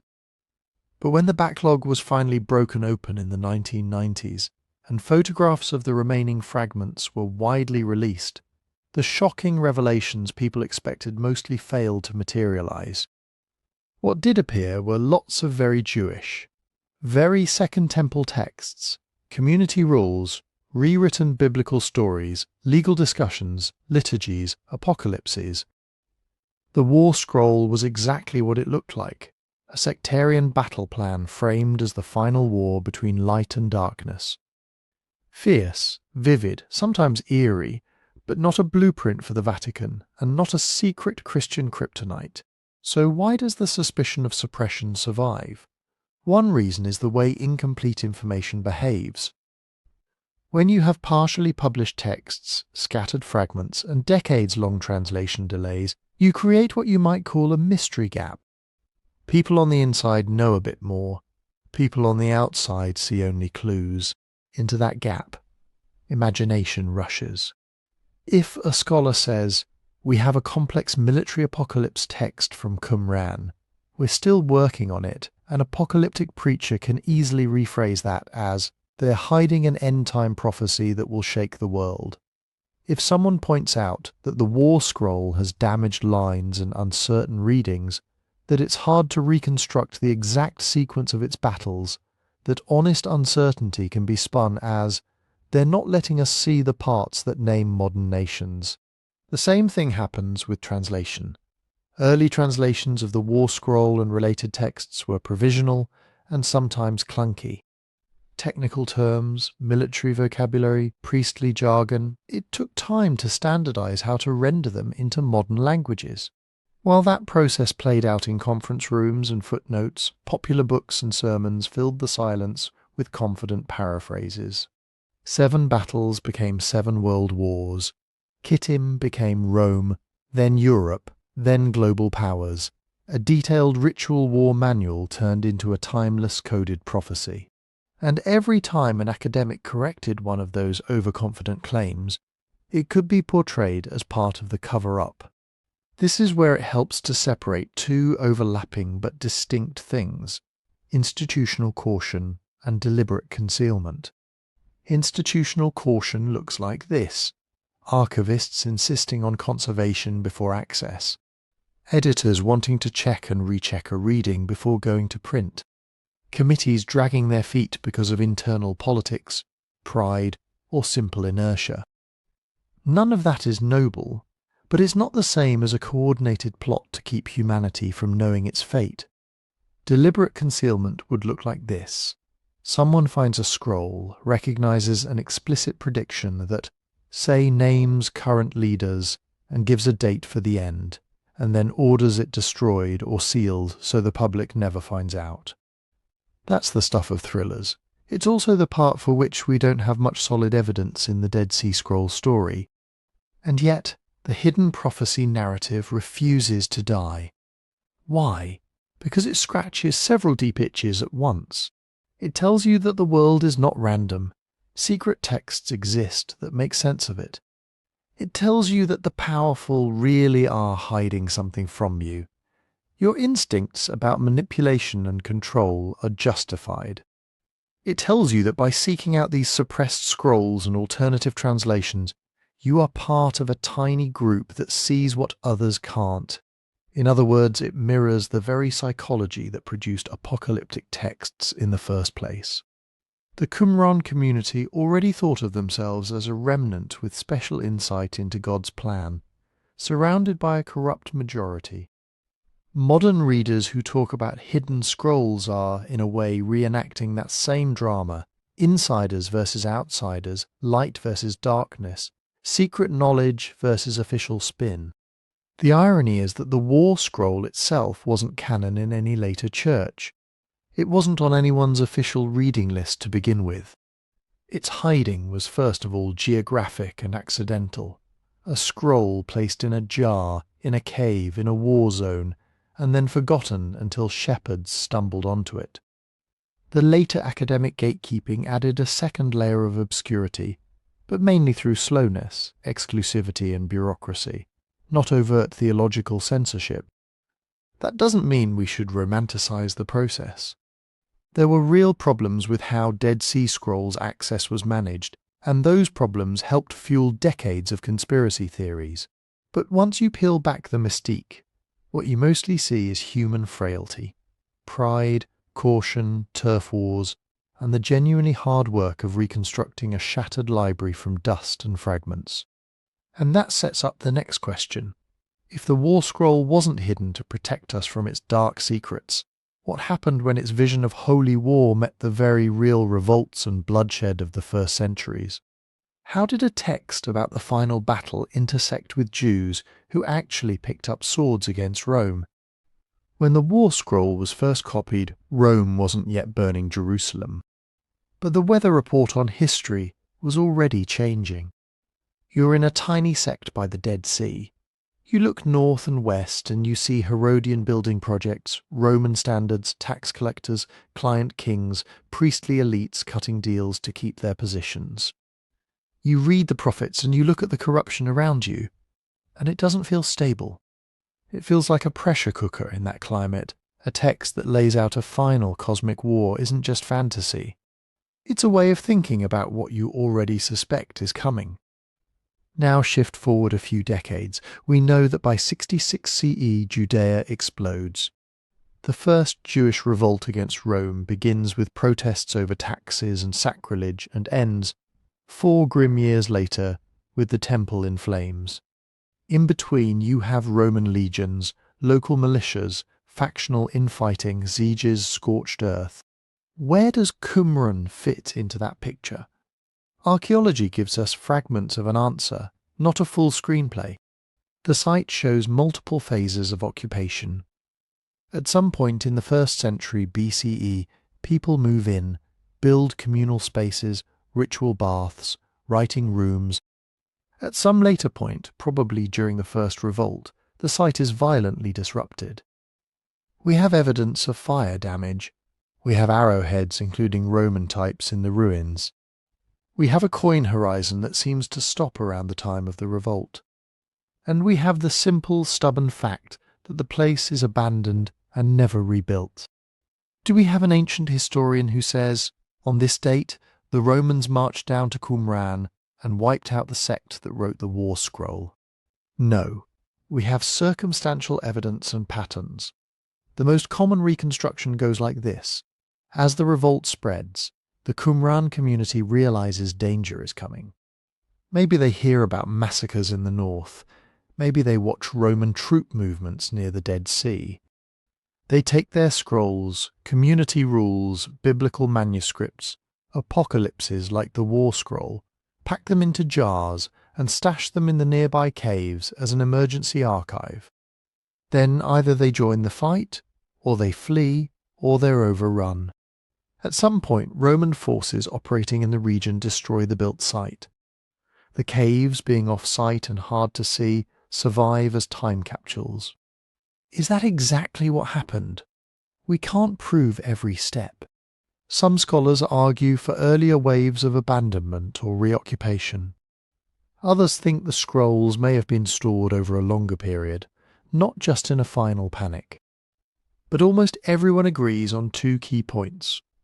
Qumran doesn't make it past the 1st century, and its end is wrapped up in the same storm that destroys the temple. That's where the war scroll stops being just a text and starts feeling like a psychological fossil. Did the community expect the war it describes to be imminent? A lot of signs point in that direction. The Qumran writings talk about living in the last days, about a corrupt priesthood, about awaiting divine intervention. The war scroll itself reads less like a distant symbolic allegory and more like an operations manual. How many divisions, which trumpets, what the priests should pray in each round of battle. You don't usually write that kind of material if you think the action is 2,000 years away. At the same time, the text also has that elastic quality apocalypses love. It doesn't give you a precise calendar date. It gives you patterns, waves of conflict, alternating victory and defeat, heavenly forces backing the faithful. That makes it adaptable. If war doesn't break out next year, you can still say we're in the early stages. If it does, you can say this is it. So when the real revolts arrive, the first revolt in 6670 CE, and later the Bar Kokhba uprising in 132-135 CE. They land on a landscape already seeded with imaginations of final war. Does that mean the war scroll is about the first revolt or about Bar Kokhba? Most scholars are cautious here. Chronologically, the war scroll almost certainly predates both conflicts in its core form. Its kittim enemies were probably first thought of as some imperial power in general, often identified with Rome, but not in a way that lets you line up chapter and verse with a single campaign. Later readers, though, could absolutely map current events onto its script. A zealot fighter in 68 CE doesn't need a one-to-one match. He needs a story that tells him what his suffering means. That's what apocalyptic does best. It takes historical trauma, occupation, loss of sovereignty, massacres, exile, and stretches a cosmic net over it. Your defeat is not just bad luck. It's a pre-scripted phase in a larger war between light and darkness. Your enemies are not just soldiers, they're stand-ins for the forces of evil. Your dead are not just casualties, they're martyrs in the final struggle. For a group like the Qumran community, already defining themselves as a righteous remnant surrounded by corruption, every new crisis could be read as another step toward the showdown they'd been rehearsing on parchment. The danger for modern readers is to flip that process backwards. It's tempting to scan the war scroll like a coded newsfeed.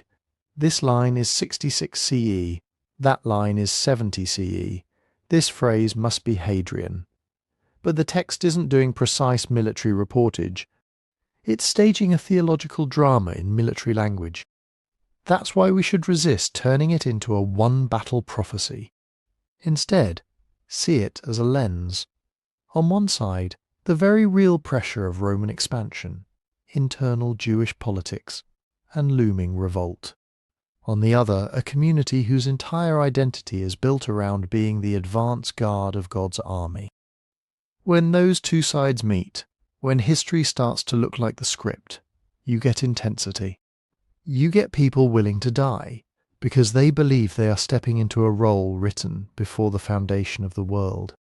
The war scroll doesn't predict the first revolt line by line, but it helps explain how some Jews, especially in apocalyptic circles, could walk into that revolt seeing not just empire versus province, but light versus darkness. And that brings us to the present, because the same instinct that drove ancient sectarians to map Rome onto kittim is still alive. Modern readers keep trying to map their own crises onto this text, to turn someone else's endgame into a script for today. If you've ever wandered into certain corners of the internet, you've probably seen some version of this. The Dead Sea Scrolls predicted World War III, or ancient manuscript found near Jerusalem foretells the final Middle East conflict. And somewhere in there, a quote from the War Scroll that isn't actually a quote from the War Scroll. Because what happened in the first century, people mapping kittim onto Rome, is still happening. It's just that now, the cast list has changed. In some modern evangelical circles, kittim gets identified with specific modern nations, Russia or a European superstate, or NATO, or sometimes a particular country that happens to be in that week's headlines. In some Jewish and Christian apocalyptic subcultures, kittim is said to be a Western alliance, and the sons of light become modern Israel or some imagined faithful remnant. The pattern is almost always the same. Step 1. Take a symbolic enemy term from the scroll.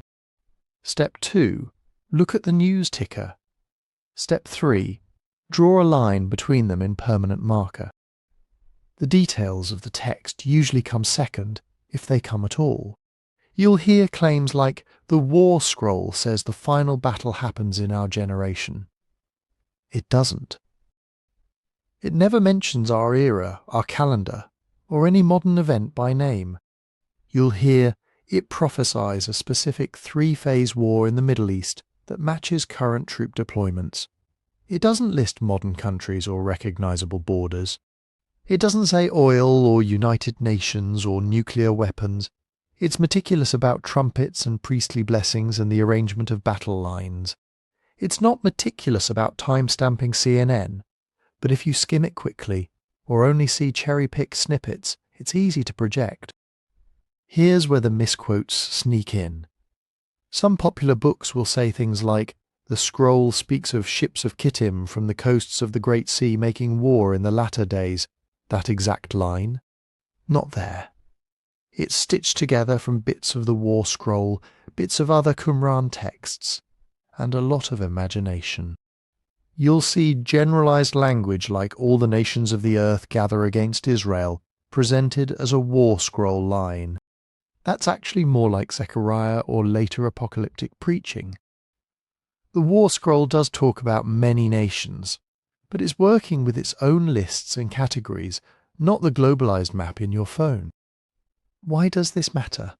Because once you detach the text from what it actually says, it becomes a blank check. Anyone can write their favorite fear or hope onto it and claim ancient authority. One of the easiest tricks is selective reading. You focus on the parts that sound like your headlines, the nations, the end of days, the great army, and quietly ignore the parts that don't fit. The army in the War Scroll is structured like a first-century force, not a modern one. The technology is spears and shields, not drones and missiles. The logic is liturgical. Prayers and blessings are as important as tactics. Angels fight alongside human troops. Priests blow ritual trumpets to call down divine help. To make that into a direct script for a 21st century battle, you have to either spiritualize half of it or pretend you didn't see it. But selective reading doesn't just ignore details. It weaponizes them. If you decide that kittim equals a particular modern country, then any verse about kittim's destruction becomes cosmic justification for hating that country. If you decide the sons of darkness are some modern ethnic or religious group, you've just baptized your political hostility in sacred ink. The Qumran authors were already doing an ancient version of this, recasting their own opponents as cosmic enemies. Modern readers who repeat that move with today's opponents are inheriting the pattern, not the wisdom. And this is where the uncertainty of the text, ironically, makes everything worse. Remember, the War Scroll is not a pristine, complete document. We have multiple copies, with variations. We have gaps where the manuscript literally crumbled away. We have words that are smudged, lines that break off mid-sentence, passages where scholars argue about the right reconstruction. On the academic side, that creates caution, footnotes, question marks, variant readings on the prophecy claim side. it creates opportunity. Anywhere there's a gap, you can fill it with whatever aligns with your theory. Anywhere the translation is debated, you can choose the one that best fits a modern scenario. If a line could mean nations of wickedness or coastlands of wickedness, you pick the one that lets you draw an arrow to a current coastline on a map. The less certain the original meaning is, the more certain the modern interpreter often sounds. Scholars don't want you to know this. Someone will say, immediately before telling you exactly what a fragmentary line really means about next year's war in the Gulf. The complexity of the text becomes marketing copy for simple answers. So how do you not get sucked into that? You don't need a PhD in Second Temple Judaism to protect yourself. You just need a few guardrails. First, whenever someone says the war scroll clearly predicts a specific modern nation, leader, or treaty, your skepticism should go up, not down. The original text never names anything that's specific about our era.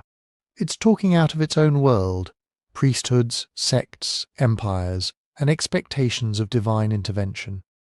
Second, pay attention to how much historical context is in the explanation. If an interpreter can't tell you when the scroll was written, who likely copied it, what kittim meant in Second Temple vocabulary, or how other Jews of the time talked about war and empire, they're probably not reading the text. They're reading their own moment. Third, watch for cut and paste quotes.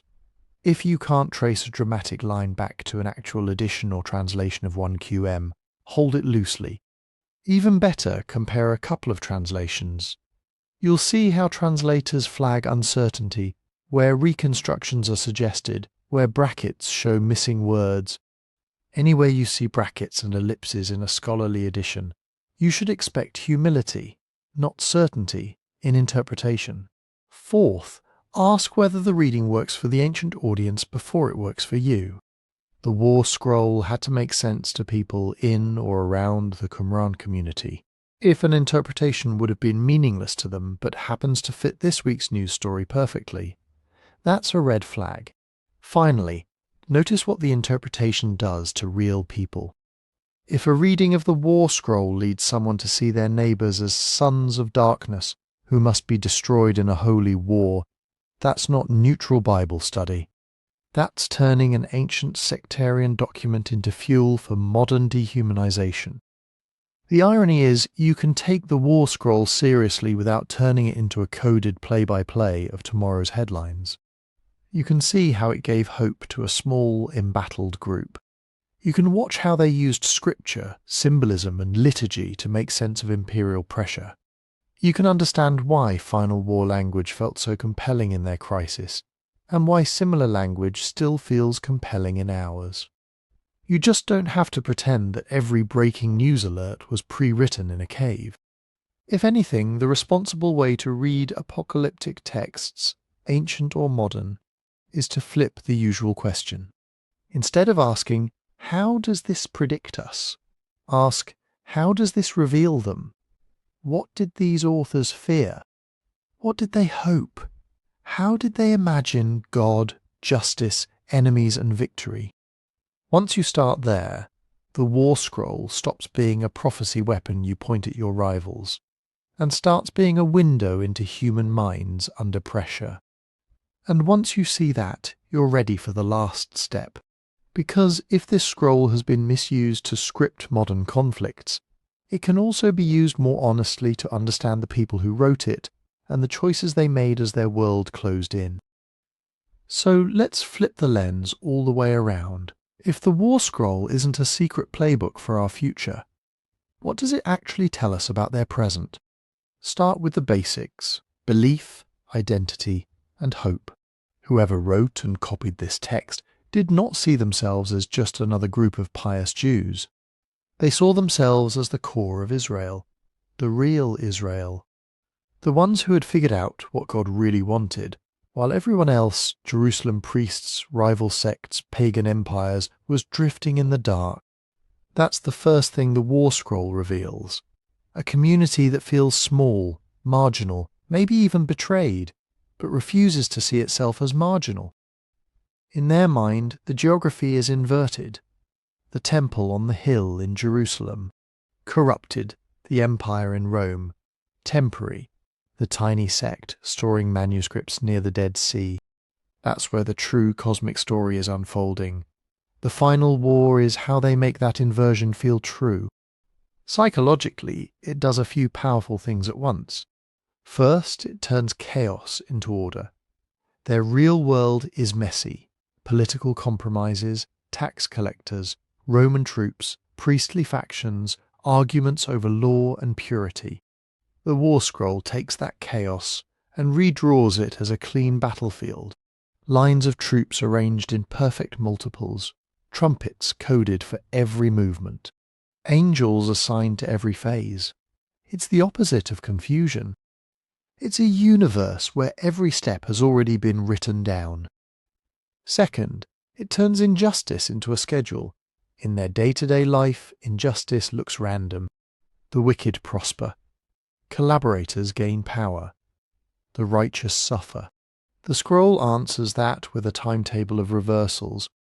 Evil does not just vaguely lose, it loses in the seventh lot, the third encounter, the final trumpet. Oppression is not just wrong, it is out of place in time, an intrusion that will be forcibly removed when the clock runs out. Third, it turns humiliation into vindication. If you're an isolated group, watching your people be sidelined, maybe mocked, maybe persecuted, it's easy to see yourself as history's leftovers. The War Scroll refuses that. It casts the community as a disciplined army of light, personally backed by the heavenly host. The people nobody listens to now are the ones the angels will fight alongside when God finally acts.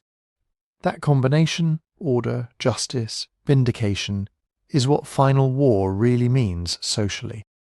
It's not just about swords and shields, it's a social technology. It binds the group together. If you genuinely believe your community is training for the last battle, then every ritual, every purity rule, every argument over calendar matters. You're not just nitpicking, you're preparing the army. Dissent becomes treason. Obedience becomes loyalty to God's endgame. It explains why you stay separate, why you don't just go back to Jerusalem and make peace with the priests. Why you don't simply blend in with the rest of Judea and hope Rome doesn't notice you. Separation becomes strategy. To be part of this destiny, you have to remain outside, waiting, watching, drilling. And it gives them something that's easy to underestimate, a way to live with fear. If you're living under an empire, fear is ambient. Raids, executions, unpredictable decrees. The War Scroll takes that fear and pins it onto defined enemies. Kittim, the nations, the sons of darkness. Once fear has names and uniforms, it's easier to stand up against it. Even if only in imagination. So was it hidden? In one sense, yes, but not in the conspiratorial way you see in clickbait.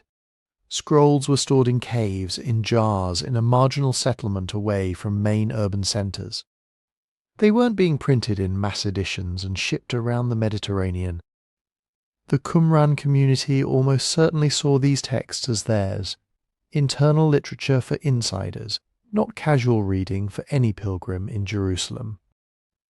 And when the Roman war came, and Judea went up in flames, the scrolls that weren't destroyed were sealed off by history. Entire libraries, including the War Scroll, vanished from public knowledge for nearly 2,000 years. Not because the Vatican or the rabbis or the Illuminati decided to suppress a prophecy, but because empires fell, communities died, caves collapsed, and nobody knew where to look. The later hiding is different. Once the scrolls were discovered and scholars started working on them, you did get slower publication schedules, academic gatekeeping, even some petty career politics. That's been documented, criticised, and largely corrected over the last few decades. But that story isn't about a specific terror of the War Scroll. It's about human institutions being human. The myth is more dramatic. Shadowy elites terrified that this one text will expose their plans for world war. The reality is more mundane and, in a way, more interesting. A marginal sect wrote a liturgical war manual that made perfect sense inside their crisis, then disappeared. Centuries later, new institutions argued over how fast to publish it. In both cases, the hiding has more to do with power, identity, and control of meaning than with time travel predictions. And some things are still genuinely open. Scholars still debate, for example, how literally the community expected this war to unfold. Was this a concrete military blueprint they thought would actually be enacted in real battles, or more of a ritual script, a liturgical drama meant to be performed in prayer and imagination, not on an actual field? They still argue about the dating and development.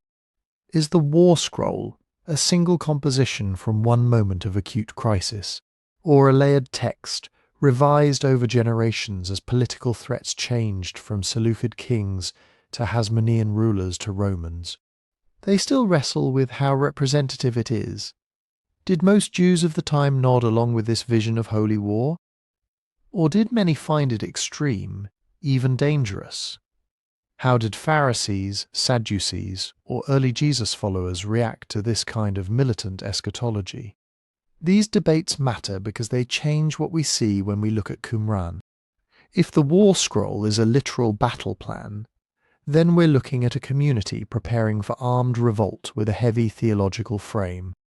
If it's primarily ritual, then we're seeing a community that chose symbolic warfare over actual bloodshed, fighting with liturgy instead of swords. If it's a fringe fantasy, then it warns us how far sectarian imagination can drift from mainstream faith.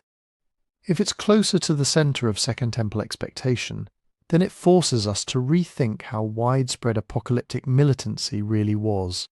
And that's where the War Scroll leaves us, not with proof, but with perspective. It shows us how a small group under pressure used the language of final war to make sense of an unbearable present. How they stitched together scripture, symbol, and strategy into a single story where their faithfulness would finally be recognized and their enemies finally judged. It doesn't hand us a timeline for our future. It hands us a mirror for theirs.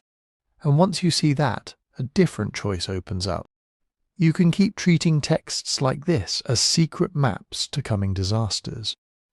Or you can read them as case studies in how humans, when squeezed by fear and injustice, reach for stories of ultimate victory and what those stories can do, for good or for harm, when we bring them into our own conflicts. So let's pull all of this back into one frame. The War Scroll is, on the surface, a very specific thing, a manuscript from Qumran, labelled 1 QM by modern scholars, laying out a final conflict between the Sons of Light and the Sons of Darkness. It gives troop formations, trumpet calls, battle phases, and prayers for each stage of the war. It sounds like a mashup of battle manual, worship book, and apocalyptic screenplay. But the reason it gained this heavy, hidden prophecy aura isn't just because of what it says. It's because of the story wrapped around it. A sect that probably saw itself as the true Israel, living out by the Dead Sea, separating from a temple it considered corrupt. Scrolls carefully copied, ritually stored, then sealed in caves as war rolled across Judea. Silence for almost 2,000 years, then suddenly fragments emerging from desert caves into a world already primed for nuclear anxiety, world wars, and end-time speculation. You put a final war text in that arc, obscure sect, caves, loss, rediscovery, and it practically begs people to read it as a suppressed script for history. The myth almost writes itself, but the deeper you get into it, the more that myth has to be slowed down by reading. Not just reading lines, but reading with questions. What was happening in the 2nd century BCE, the 1st century BCE, the 1st century CE? How did Seleucid oppression, Hasmonean rule, Roman occupation, and internal Jewish conflicts shape what felt plausible or necessary to imagine? When you put the War Scroll back into that turbulence, It stops floating above history and starts sinking into it. What kind of text is this, really? Is it prophecy in the sense of a vision dictated by God about the far future? Or prophecy in the biblical sense of a theologically charged interpretation of present crisis? Is it more like a liturgy meant to be recited? Or a tactical document meant to be enacted? Or like many ancient writings, is it deliberately both, refusing our neat categories? What about its symbols? Kittim can point to historical powers, but it's also a label for the empire machine in whatever form it takes.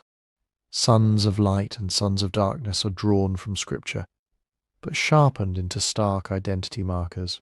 Angels and demons, trumpets and banners, none of these are simple, flat predictions. They're thick with metaphor, Scripture echoes, and insider code. And then there's the uncertainty. We don't know the exact moment it was written. We don't know whether the community ever tried to match this script to a real, scheduled revolt. We don't know how much ordinary Jews in Jerusalem even knew this text existed.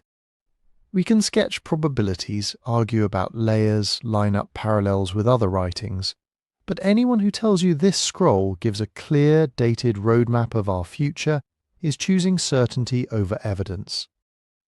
That's where the choice of interpretation comes in. You can look at a text like this and decide, consciously or not, that its primary purpose is to tell you what happens next. You scour it for codes, match nations to ancient names, slide current events into its timetable. The scroll becomes a lens that narrows your vision until almost everything you see is confirmation. Or you can decide that its primary gift is different. You can let it show you how a community under pressure thinks, how hope can harden into us versus them, how liturgy can gear people up for war, how a story of ultimate victory can help people survive and also tempt them to sanctify violence. You can read it as a warning about what happens when we mistake our group's story for God's entire plan. Neither approach is forced on you by the text. Both are options we bring to it. And that's the part we rarely admit when we talk about hidden prophecies and suppressed scrolls. The most important hiding doesn't happen in caves or archives. It happens in interpretation. We hide the complexity of a text behind the version of it that feels useful to us, whether that's secret prediction of World War III or harmless relic of a dead sect. So, here's the question I want to leave you with. When you encounter an ancient text that talks about final wars, judgment, cosmic victory, do you let it dictate your expectations for the future, or do you let it interrogate the expectations you already have? Because texts like the War Scroll don't just sit on shelves. They shape how people imagine enemies, justice, and what God must do next. They always have. The real danger isn't that there's a prophecy out there no one has read. It's that we keep reading these texts in ways that lock us into the same cycles of fear and certainty the original authors were trying to escape. If this deep dive gave you something new to wrestle with, take a second to support the channel. Hit like if you haven't already, and subscribe so you don't miss the next episode. It really does help this kind of long-form nerdy content survive on YouTube. And I genuinely want to hear from you. Drop a comment telling me where you're listening from and what time it is as you're watching this. Are you up late doom-scrolling apocalyptic videos, or catching this on a quiet morning commute? While you're there, tell me how you think we should read texts like the War Scroll today. As warnings, as inspiration, as something else entirely. Because the scroll is out of the cave now. What we do with it, that part of the story is still being written.